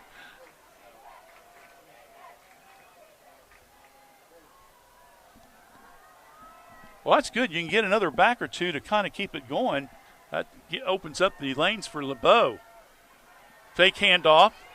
Austin keeps it, pitches it to LeBeau. Round left in, across the 40. He keeps those legs turning. He's in midfield. He's a 40. He's 35, 20, 10, 5. Put it down to another sixer.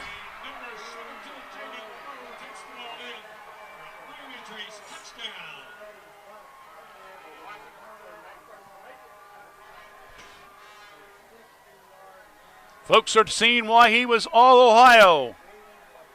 Honorable mention. He's putting on a show tonight, isn't he? 60-yard touchdown run by LeBeau. All of them have come in this third quarter. 3 of his last 4 carries have been for touchdowns. 30, 38, and 60. And now he's knocking on the door for 300 yards rushing. Here's the snap. Warnock, it's going to be, it made it just inside the goalpost. So the PAT is good. Our score, it is Miami Trace 35 and Wilmington 21. You're watching football on Facebook, WCHC. Your vehicle is a trusted and valued asset. Jim Van Dyke's Automotive Center says you have a lot invested in its care and maintenance, which is why, when you have mechanical problems, you want to take it to a place you can trust. Preventative maintenance can help ensure that your vehicle will keep running right. That's why, for the last 20 years, individuals from Fayette and surrounding counties have trusted Jim and his staff with their vehicle service needs.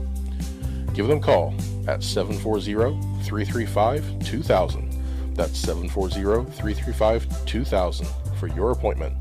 Jim Van Dyke's Automotive Center, 2247 U.S. Route 22 Southwest, Washington Courthouse.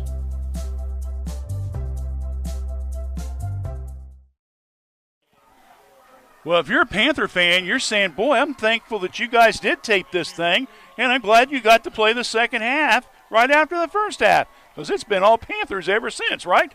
And what a half LeBeau has put on. In fact, a quarter with that touchdown run. I've got him unofficially for 173 yards just in the third quarter and 253 yards unofficially in the game. 35-21. Low grounder, and this one will go out of bounds. That'll be a penalty. I'll bring the ball out to the 35. So a penalty. I'll go on Miami Trace. 15 yards. And the defense will take over.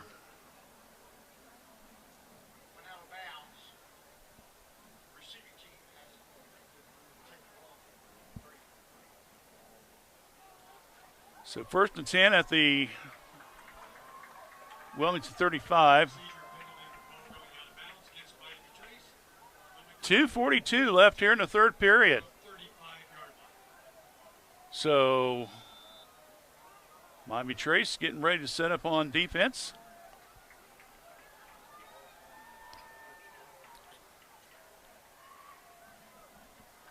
McAvoy rolls to his left, now pass over the middle.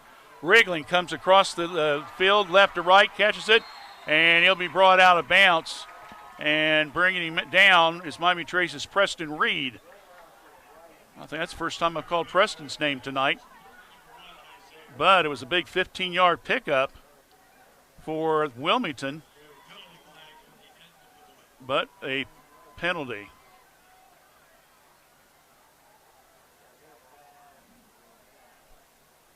Checkett's going to mark it at the 49. Still will be a first down.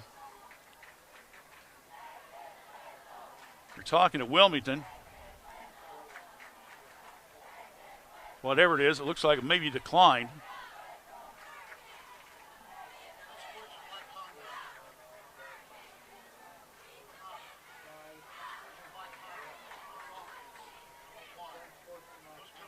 Oh, we have offsetting unsportsmanlike conducts against Reed and Reeling as they were going out of bounds right in front of us, guys. It is still a first down. It's a pickup of 14. That's the second first down via the pass by Wilmington tonight. So offsetting penalties. Officials basically slapped their hands, said don't do it again. Let's get back to play. McAvoy rolls to his left, sees a hole, and gets a big help there by his guard. I'm going to get that young man's name because, man, I'm telling you, he made a nice tackle there. That being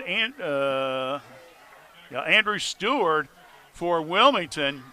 He took out two Panthers on that left side, and McAvoy picks up some big yardage. In fact, giving him a 12-yard pickup. So McAvoy with 12 now. He's got 3 carries for 27 yards here in the second half.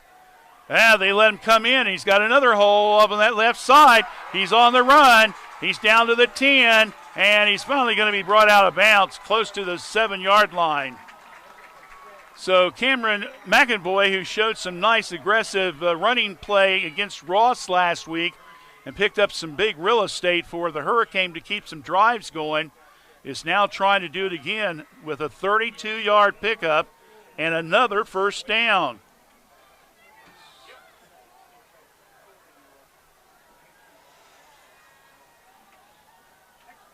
$57 yards here for him just in the second half. First and goal, ball at the 7. There's the snap. He's going to keep it again and gets up the middle. And in there and making the tackle for the Panthers was Bryson Sheets, number 53, and also giving him some help. Looks like Zachary Boland, number 74, also. A minute 20 left here in the third period of play.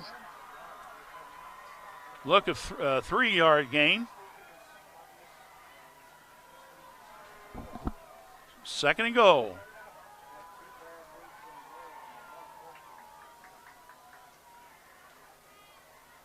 Wriggling in motion. And the snap goes to McAvoy. Sees a big hole, and he's in. But we got a late flag on the other side. So hold your horses. Don't put nothing on the scoreboard yet. It's going to be a hold. Looks like the left tackle held as McAvoy came to the right. So that's going to wipe out a touchdown by Wilmington, it looks like. Those penalties will, especially when they're in the red zone. So Wilmington hurting themselves on that play with the penalty. That's a 10-yarder.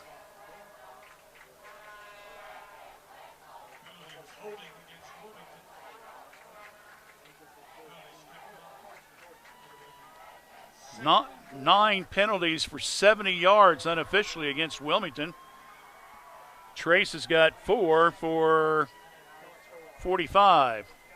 So it brings the ball all the way out to the 14-yard line. Empty backfield.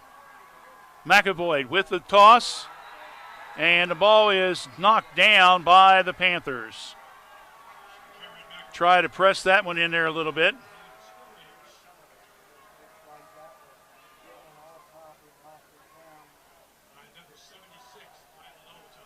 McAvoy 1 for 2 in this second half. He's 2 for 5 overall.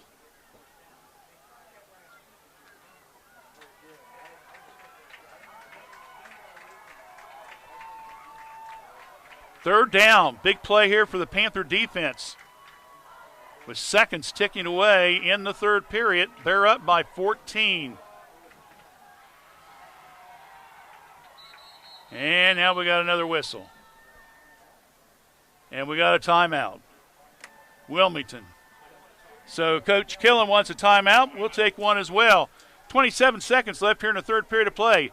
Miami Trace is up 35-21 over Wilmington. You're watching Facebook WCHC. M&M Fasteners has been supplying quality fasteners across the United States since 1996.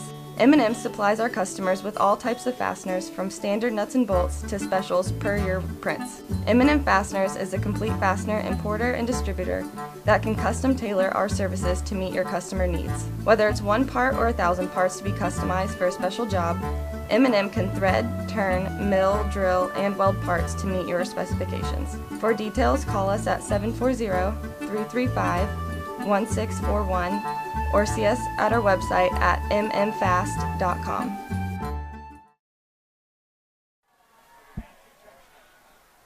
Third and 14. Ball at the Trace 14-yard line. Wilmington with the ball after the timeout. 27 seconds left here in the third period. They're down by 2 touchdowns. McAvoy goes back to pass. He's under some pressure. Sees an opening on the left side. Tries to throw it into the end zone. Knocked down beautifully. Panthers with a nice defensive play. And I'm trying to catch the number. Is that 6? Yeah, that was Garrett Smith. I think that's the second time we've seen that, isn't it? Today, I think it was 6.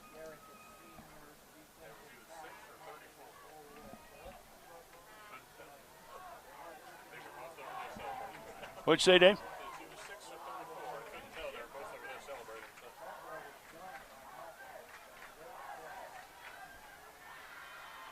Fourth and 14, Wilmington's going for it.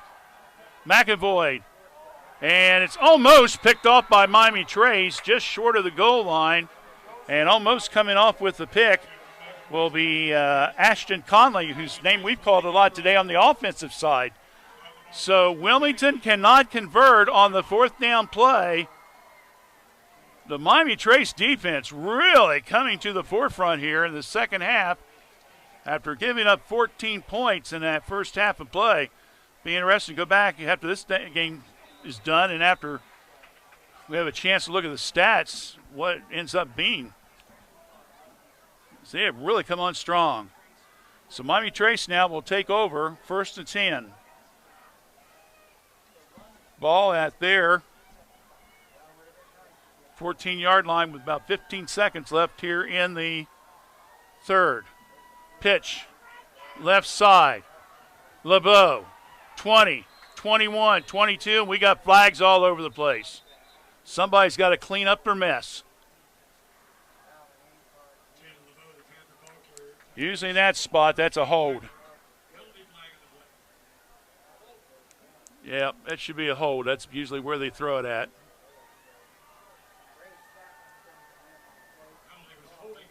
So Jaden's 7-yard run going to be wiped out, and they're going to put the ball on the, where are they going to put it at? 7-yard line.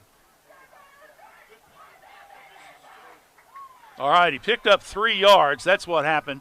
He picked up 3 yards, and then they marked it off 10 yards from where the infraction occurred. So LeBeau does get some yardage on that play. 1st and 17. Oh, a nice little slant play and a good catch there. And again, it's Miami Trace coming up with a nice play is Jaden Rode.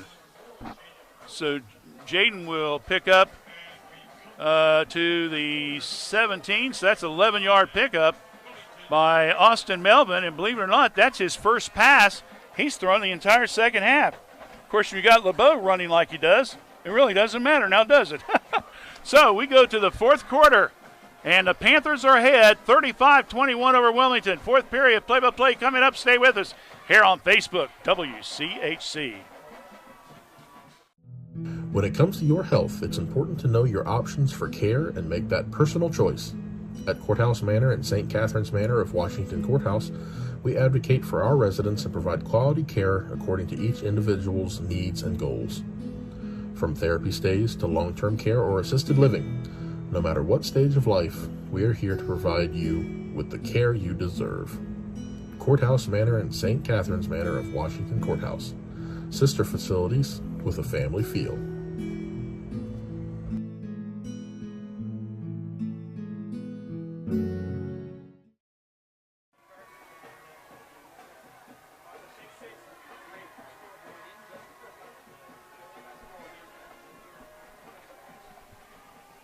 Well, Dave's pointing both fingers at me saying, you're on there, big guy. Let's get going here. Fourth period, play-by-play coming up. Dave and Mara Woolever, and yours truly, the big guy, Randy Young, with you here on this Saturday night as we're rebroadcasting Friday night's Trace Wilmington game. Do the old technical boo-boos. I hope you're enjoying the broadcast. LeBeau, the ball carrier. He'll be lucky if he got back to the line of scrimmage.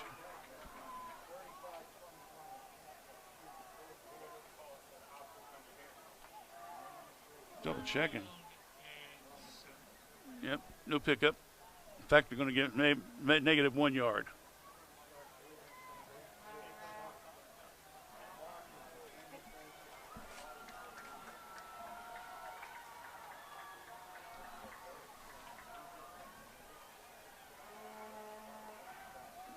Pass in the slot. There he goes. Nice pickup. Cross midfield. That's Jaden Rode. Once again, he could be going all the way. Pay dirt. Weston Millman's pass is completed to number 4, Jaden Rode, who takes the ball right to the field for the Miami Trace touchdown. 83-yard touchdown pass to Jaden Rode. Thank you very much. And boy, we told you at the start of the broadcast, Miami Trace just went against one of the toughest teams in Southern Ohio this year. In fact, they've been tough the last couple of years, the Waverly Tigers. But boy, they are really putting on a show here tonight. 83-yard pass from Melvin to Rowe. There's the snap, there's the kick, it's up, and it's good by Warnock. And so now it is Miami Trace 42 and Wilmington 21. Back with more play-by-play right after this here on Facebook WCHC. We should go bowl and have the best pizza in Fayette County tonight. Ugh, I don't want to go to 2 places. Well, we don't have to. The best pizza in Fayette County comes from the local pizzeria, Amori's Pizzeria, just inside Leela Lanes. Really? No way. Yes way. Come on in and grab a lane and the best pizza in town. Leela Lanes and Amori's Pizzeria, located right across from the Fayette County Fairgrounds. Call Leela Lanes at 740-335-2580 to order your pizza today.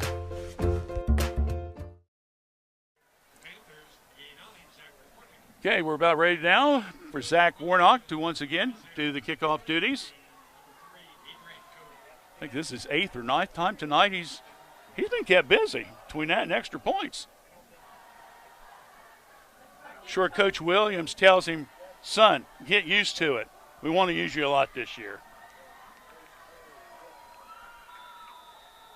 So he's got 7 points added to his 3 last week, so he's got 10 points from the kicking game. There's the kickoff. It's high in the air, wriggling at the 4. He brings it up the middle, now has to veer to his right, and Miami Trace, great coverage on that play there. Beautiful play. A couple players there made a nice play. You got Riston LeBeau, number 35. You had Austin Bodecker, number 34 on that, along with a couple other fellows, but those are the two that stood out real quickly. So Wilmington now will have to take over 1st and 10 at their own 10.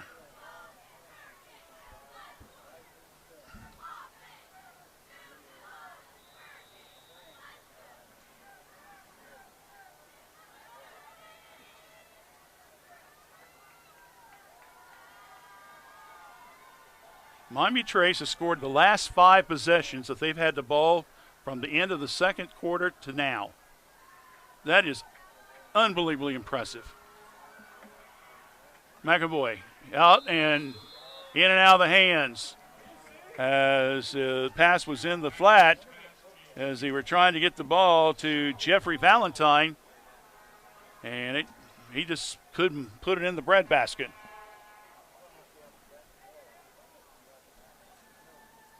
Or I should say he couldn't pull it into the breadbasket. He caught it in the breadbasket, he just couldn't catch it. Yeah. 2nd and 10 coming up.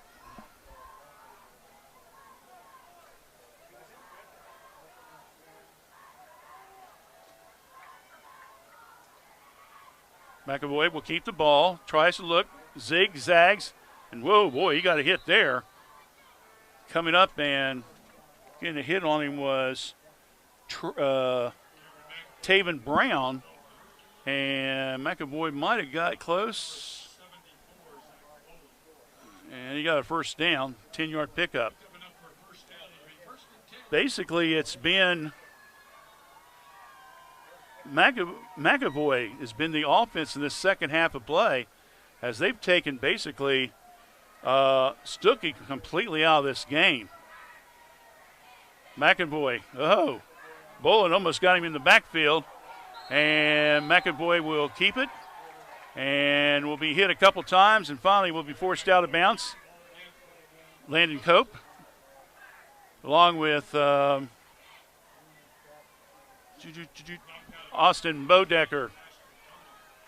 So another first down, pickup of another 12. So back-to-back first downs by McAvoy.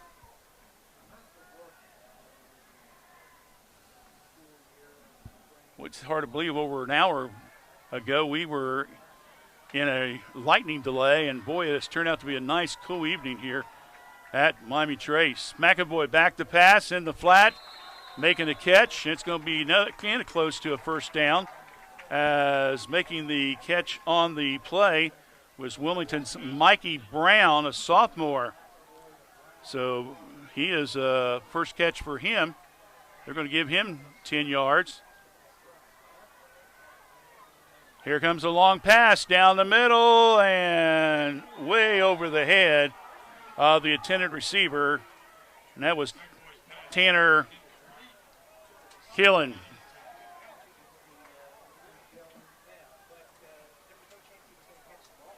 Two for 6 now in the passing department in the second half for McAvoy.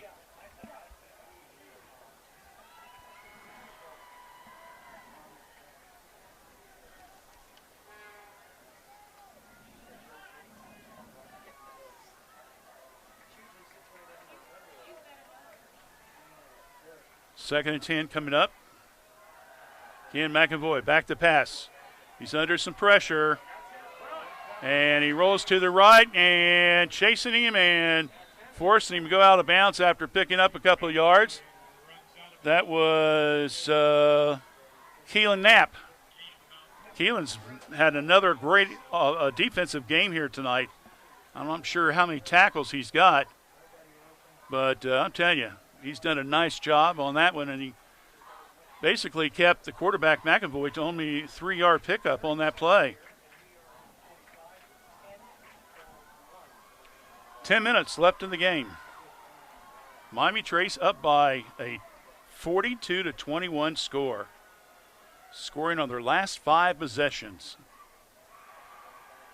There's the pass, and another little slant in pattern as they go into Jeffrey Valentine.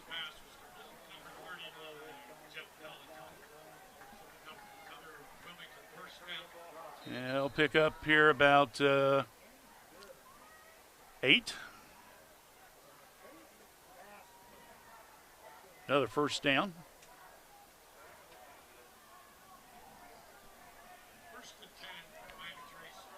First and 10, Wilmington at the Miami Trace 47-yard line. McAvoy back. Ringling, nice catch again at the 40-yard line. Pick up of about 7 or 8 on that. Hey, Panthers, they'll give those up all night long. You know, if you want to go for those little short passes, it works to their advantage. Clock keeps running, and you keep them from getting the first down. McAvoy back to pass again. Another slant play. This time again to Ballantyne. This time he's across the 30 down to around the 25. So pick up there of around 17 yards to Ballantyne. And now we've got a Miami Trace timeout, I think. Or no, we got a Wilmington player shaken up. So no timeout. We'll keep it right here. Okay.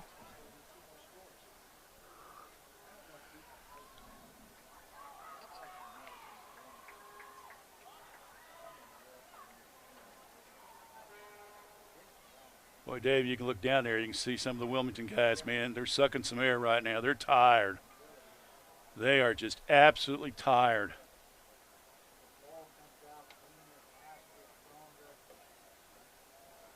Trace is giving up those short pass plays, and it just makes you have to work harder.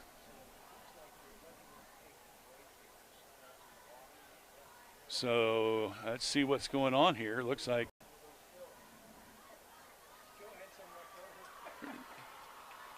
something on the AstroTurf. Oh yeah, man, cover that bad boy up. You don't want that stuff on the AstroTurf. It's supposed to clean easily, right? So whatever it was, they're ready to get back in action. Clock will run, 9:15. McAvoy, 6'4", looks over, comes to the right, pass to Wriggling, and nope, knocks it down again.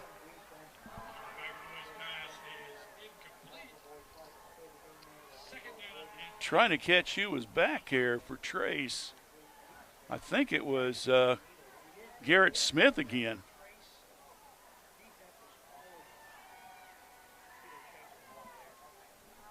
Playing some good safety there.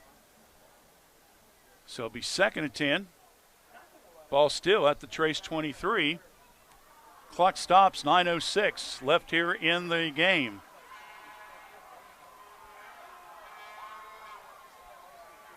McAvoy waiting. Now there's the snap. A little slant play. No, keeps it. Goes up the middle, swings, gets across the 20. And he'll pick up about 3 or 4 yards on the play. I'll bring up a 3rd and 5. They said he got 5 yards, which is... Okay, I guess he's at the 18, not close to the 20. Kind of misjudged a little bit. Apologize for that.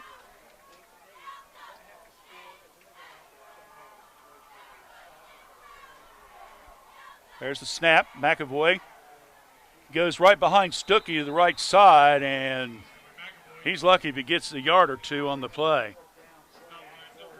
We'll give him 2. Now bring up a 4th down and about, I've got it at a short 3. So another must-make play by Wilmington. Miami Trace has already held him on a 4th down possession play earlier. McAvoy's got a lot of room on the right, though. He's taking that big frame, and he's going to score easily. From 16 yards out. McAvoy's found that little hole and just took off to the races, and he was able to get in. So a 16-yard run by McAvoy comes at the 7:55 mark. And that was on a 4th down play.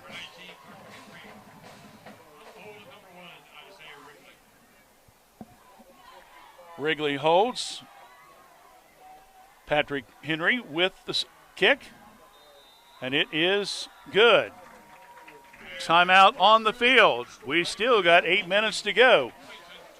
Our score, it is Miami Trace 42, Wilmington 28. You're listening to high school football on Facebook WCHC. Kirk's Furniture in New Holland has a gift that you can open all year long, a Lazy Boy recliner. We have a big selection of lift, rockers, or wall recliners, and the big man's recliner at prices that Kirk's Furniture in New Holland are known for. 12 months interest-free financing with approved credit. Free delivery in our trading area. That's at Kirk's Furniture in New Holland. Open Monday, Wednesdays, and Thursdays. Tuesdays, Fridays, and Saturdays. As in the past 106 years, we're still closed on Sundays.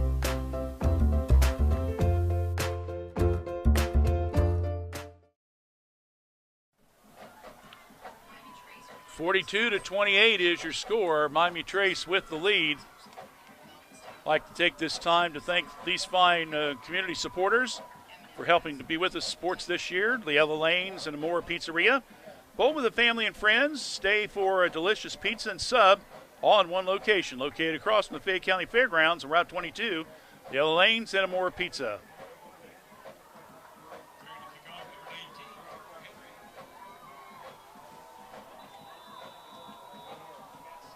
Henry will be doing the kickoff, and a little onside kick, and Miami Trace will recover. That didn't even go 9 yards, but doesn't matter. Miami Trace recovers, that being Jake Manbeavers at the Wilmington 49. Well, I don't think that play surprised too many people, did it? Oh, boy.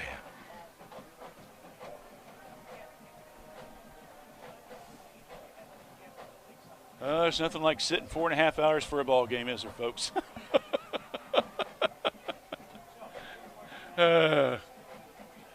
Wow. We still got 8 minutes left, and we got a whistle, and now we got a timeout. So head coach Jerry Williams saw something he didn't particularly like, so he said, let's go have a little conference talk about it. We'll just keep it right here. Again, our tentative schedule for broadcasting next week, hopefully, well, with the Wi-Fi's and all that stuff works. Wednesday night will be at Gardner Park, Miami Trace and Washington Courthouse, 7th and 8th grade football action. We can tell you right now that's probably going to end up being taped. What we understand, there's not really a good Wi-Fi, so we may just go ahead and say we're taping it. It'll be played back on Saturday the 4th. You have nothing else to do Labor Day weekend, right? And then on Thursday night, the 2nd, we're scheduled to be back here to do a soccer game with Miami Trace boys. And hopefully, I'm hoping we'll have the problem solved here with the equipment and all that stuff.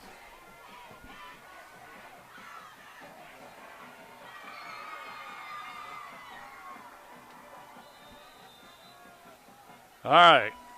So after the timeout by Coach Williams, Miami Trace is back in action, holding on to a 14-point lead. Handoff and down the left side, crashing through. Cope with the ball carry.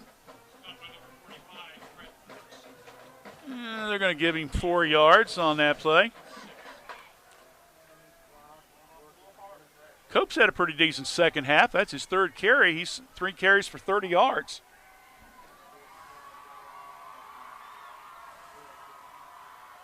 Basically, it's been him and LeBeau, and that's it.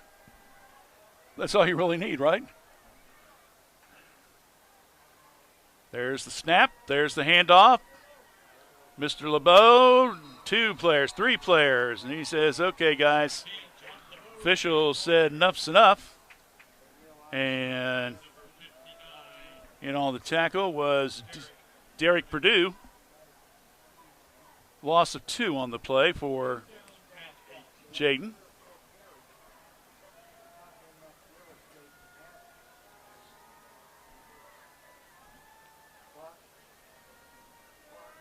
Goes back to 253 as far as rushing attack yardage on 16 carries. He's cracked a couple big ones here, though, so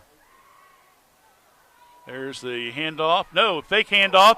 Melvin tries to pitch it, and the ball is still in play, and it looks like it's going to be a fumble, and I think Miami Trace may have gotten it. Wow. Cope will recover the fumble.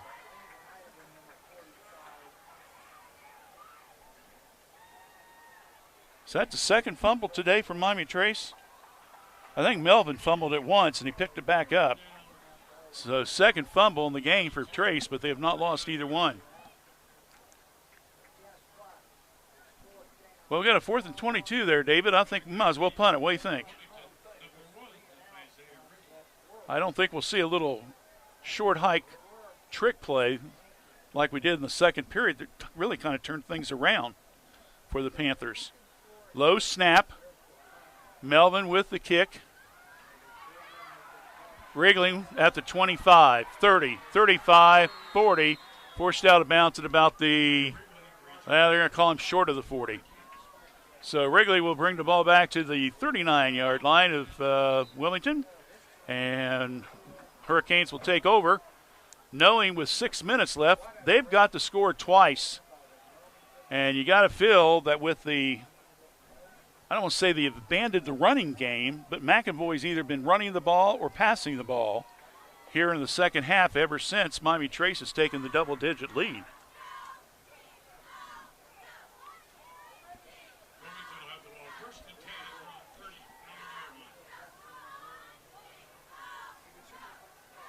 I don't know if they changed the scoreboard or not, but it says Wilmington's only got one timeout left too, so that might end up being a factor.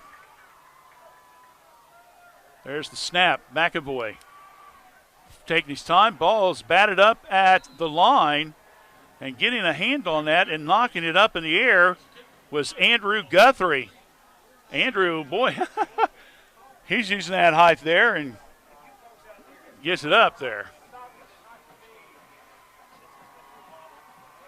So Andrew Guthrie using his frame to get a slap down.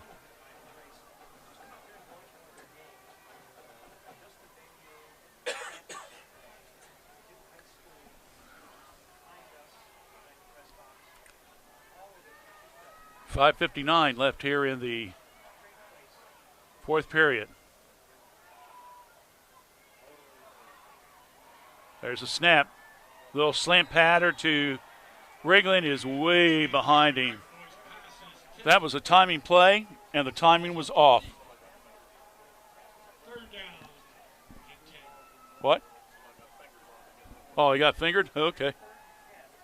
He got him on the fingers as he went for the ball.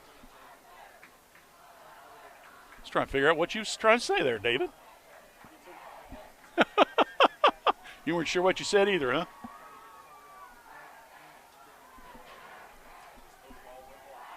Yep. 3rd and 10, ball at the Wilmington 39, down by 2 touchdowns. McAvoy again pumps, rolls to his right, pressure, takes off. He weaves and bobs it, and he's not going to even be close to the first down. He's going to be about 5 yards short as he's finally brought down there by Dylan Heyer, whose name we've mentioned a lot tonight, and Cameron Morris. So a pickup of 5 yards by McAvoy. And this right here very well be the game, David. 4th and 5 at the own 44-yard line. They've got to get that first down. 3 receivers on this side. McAvoy rolls to his right. He sees a man opening, gets it, and throws it low and away. The pass is incomplete to Kai Bozart. Bozart was going left. McAvoy threw it to his right. And the ball goes back to Miami Trace.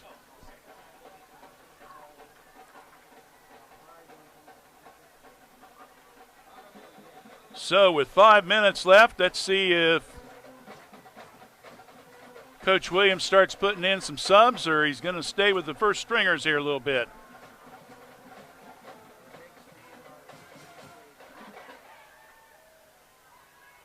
It looks like a little mixture, doesn't it? Austin Melvin still, I believe, will be quarterbacking. Handoff up the middle. And getting some yardage is, well, it was a LeBeau, but this time it was Asher instead of Jaden. They got it.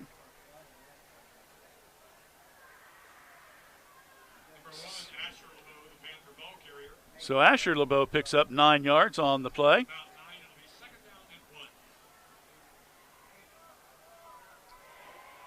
I think Asher's got another 2 years after this. He, of course, is on the wrestling team as well, like Jaden is.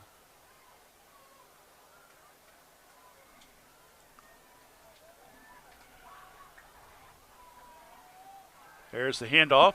We're going to have a flag because I think the fullback jumped too quick.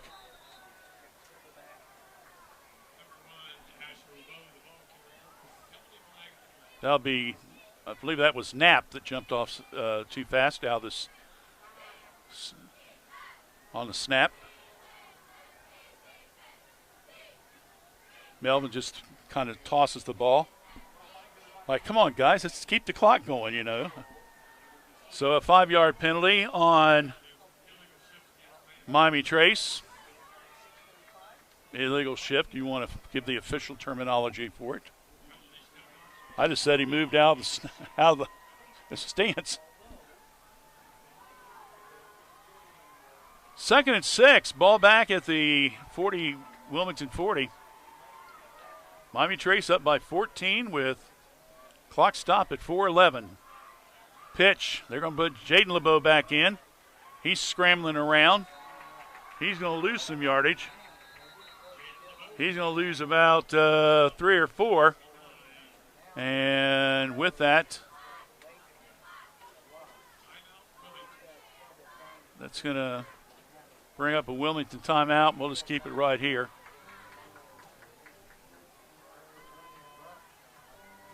Looks like Jaden, 4 yards loss. Let me look real quickly at his stats here. See if I can give you an update. 76, 75, 73, 69. I've got him with 17 carries, 249 yards unofficially.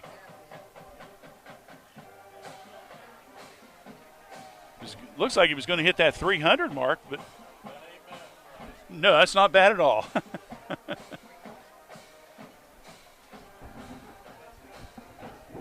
If you're calling the place for Miami Trace, I think you found your bread and butter.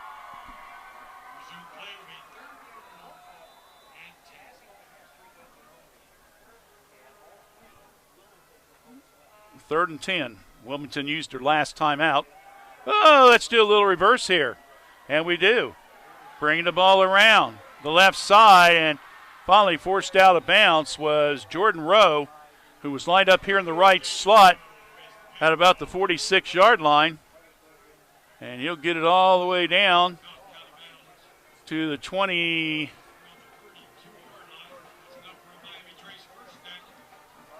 32-yard line. Okay. Well, they forced him out a little bit quicker than I thought they did. So, Rowe with the carry. That'll be a 12-yard pickup, by the way. And that will be another first down for Miami Trace.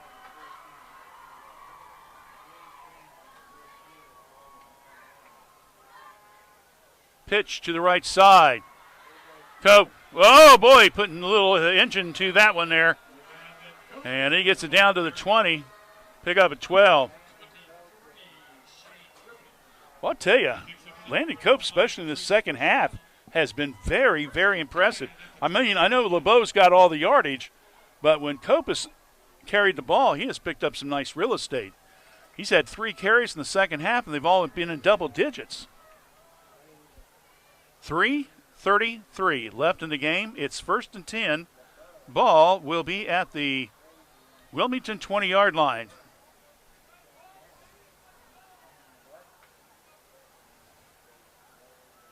Handoff up the middle.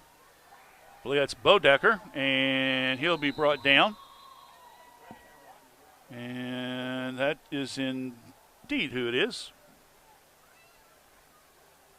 So Austin maybe picked up a 1 on that. 2nd and 9. We will have a very brief post-game show because, to be honest with you, by the time you watch this tomorrow, we'll probably have the story already written up, but we hope you at least watch the video and enjoy it. And a thanks to all of our community supporters for helping us out.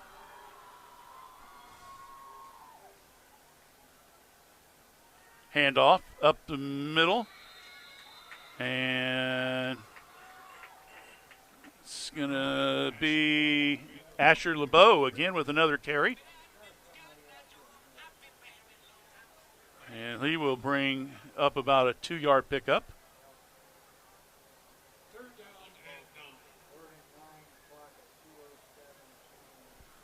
So we'll be at about the 2-minute mark when the ball is snapped.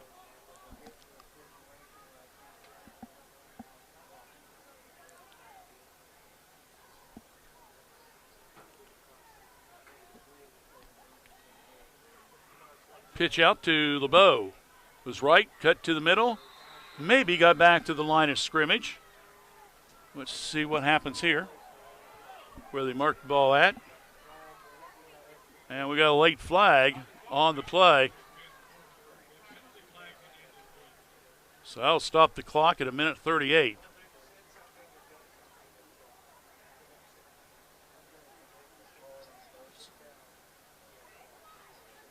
So the official will let us at least know what's going on, I hope.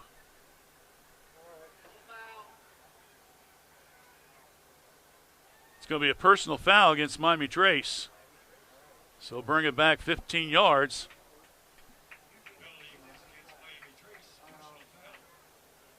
Six penalties for him tonight. 70 yards. 4th and 23 at the 33. Well, what do you do here? And are you going to go for the field goal or not? I think that's what he's going to do. I think he's going to bring, Zach Warnock in. Warnock hit a 37-yard field goal down at Waverly in the first quarter last week, and he got rid of it, and there's got to be a whistle, and it might be called a timeout. Coach Williams wasn't too happy, and he called a quick timeout. So timeout called by the Panthers.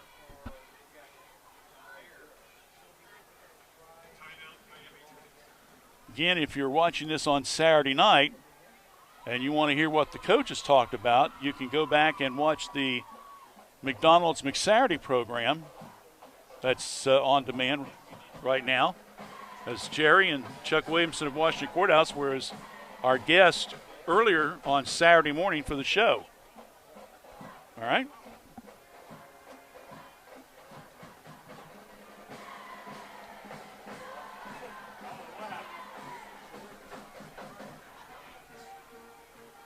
So we're going to try it again. This will be a 50-yard field goal attempt.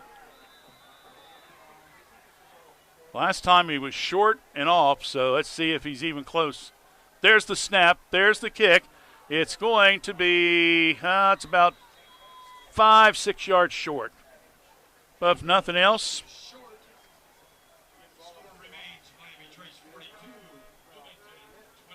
at least if nothing else, you kind of get an idea of what his distance might be, right? So if he made a 37-yard down at Waverly, that means that the line of scrimmage was probably in around the 20 or a little bit in. Yeah, probably about 17-yard. That one was a 50. So Wilmington will take over 1st and 10 as the final minutes are ticking away.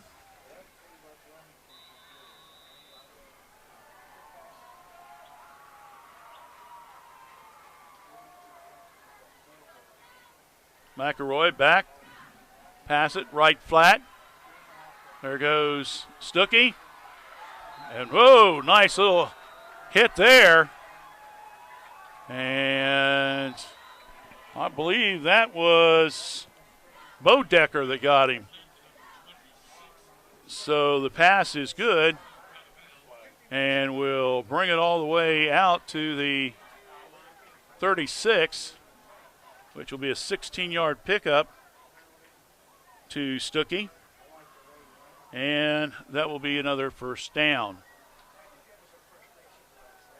I want to remind you that we're also being sponsored by Courthouse Manor in St. Catharines. 2 locations to serve you and your rehabilitation, outpatient rehab, and assisted living needs. And by M&M Turf and M&M Fasteners, 2 divisions serving customers locally, regionally, and nationally. Now with a 3rd generation of family working at our locations. Again, thanks to all of our sponsors tonight. Now we are coming back Wilmington's way. Boy, this is a big one, 15-yarder. Penalties have hurt them tonight. So they mark it off from where he caught it.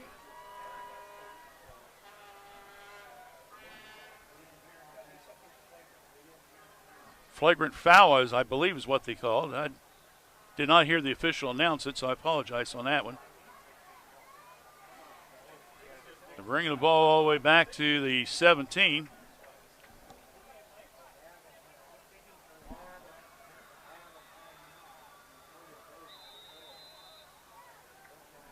Now they blow the whistle.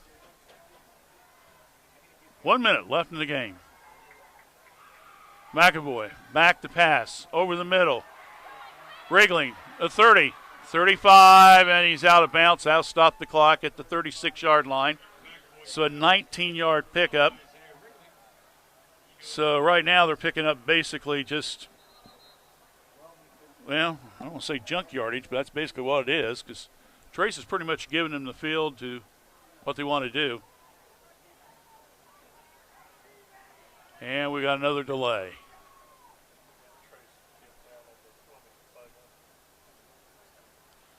Summers Funeral Home also is one of our community supporters, serving families since 1991, providing thoughtful, caring, respectful service to those families in need. All right. So the final seconds are ticking away again. What did you say, Dave? We have one more ad left after this. We'll take a very short break at the end of this one, and we'll come back with a real quick summary. As this has been quite a long evening for all of us. McAvoy back to pass, looking. He's under pressure. Little lean pass over the head of Dyer, and the ball is passed to Ringlead, and he was knocked out of bounds at about the 20, but we got a flag, I believe, way back here, which usually means a hold. Excuse me. So that nice play there of about 45 yards is going to be brought all the way back.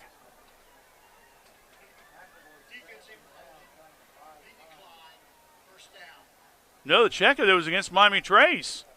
They're going to decline it. All right, so Miami Trace is the one the foul was called. They said it was holding. So they're going to decline it, and they're going to take the play, and I don't blame them. So that brings the ball all the way down now to the Miami Trace 26-yard line. That was a 38-yard pass play. Wriggling way over 100 yards, rushing. There's the ball on the ground. It's a fumble. And picking it up is McEnroy. As Knapp couldn't come up with it, then the ball slipping around again. Let's play hot potato right now, guys. I mean, come on. Myra, you may have to go back and check how many people slid on that play. It was enough. It looked like McEnroy had the ball, fumbled it. Knapp looked like he recovered it. He lost it. McEnroy picked it up, threw it to the wide receiver. He thought he had the ball. He dropped it, but he dropped it, so that play was done. So there were several plays slipping and sliding away. That reminds me of a song. You used to play that, Slip Sliding Away? We used to play a country song at CHO, didn't we? I did. Long time ago, my friend. McAvoy with 30 seconds left. Pass over the middle. Way off the mark. Wriggling was down there, but it wasn't quite enough.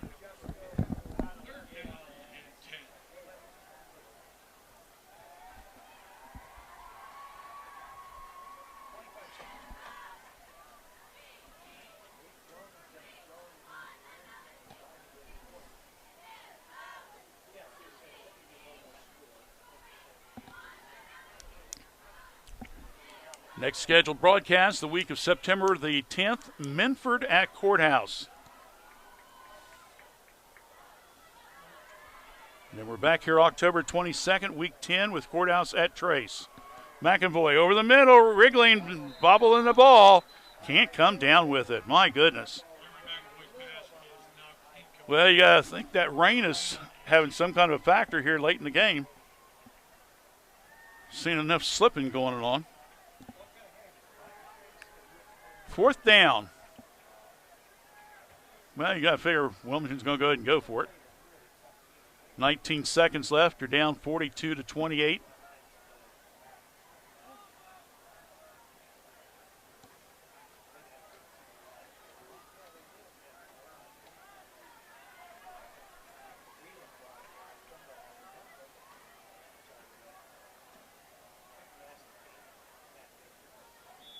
And we got another whistle.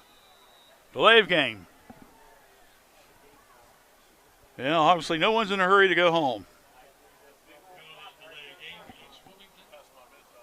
Yeah. Well, real time, it's Friday night as we're doing the broadcast. It's 10:25. We started at 7 o'clock, but we had a 45-minute lightning delay. So that's why we're still on the air. On demand, as we like to say. McAvoy back, looking, under pressure. He's just going to take off with it. And is he close? Did he get the first down or not? You're in out of bounds at the 18.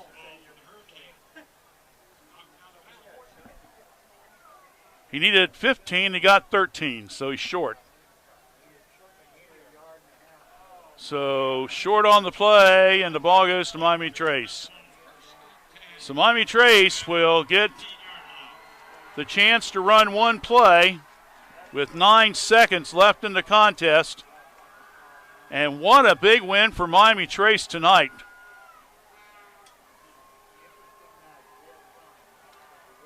Jerry Williams telling his players just to not get overexcited here. We got to get one more snap. Coach Williams, 1-1. Host Logan Elm. We have a flag on the play. Unsportsmanlike conduct. That's 15 yards. That's one reason why Coach Williams was on the field, Dave. That's why he said, don't celebrate yet. We're not done. Cost you 15 yards. Guarantee you that'll come up in the films.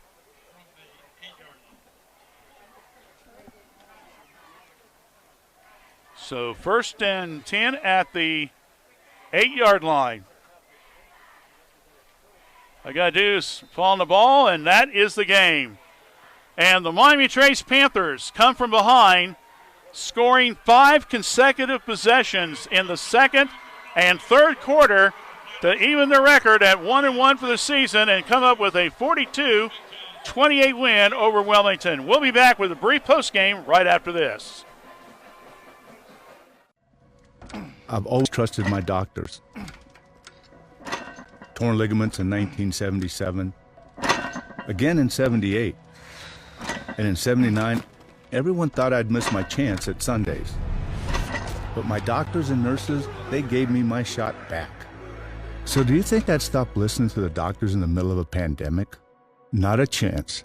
I took my shot. Learn more at gettheshot.coronavirus.ohio.gov.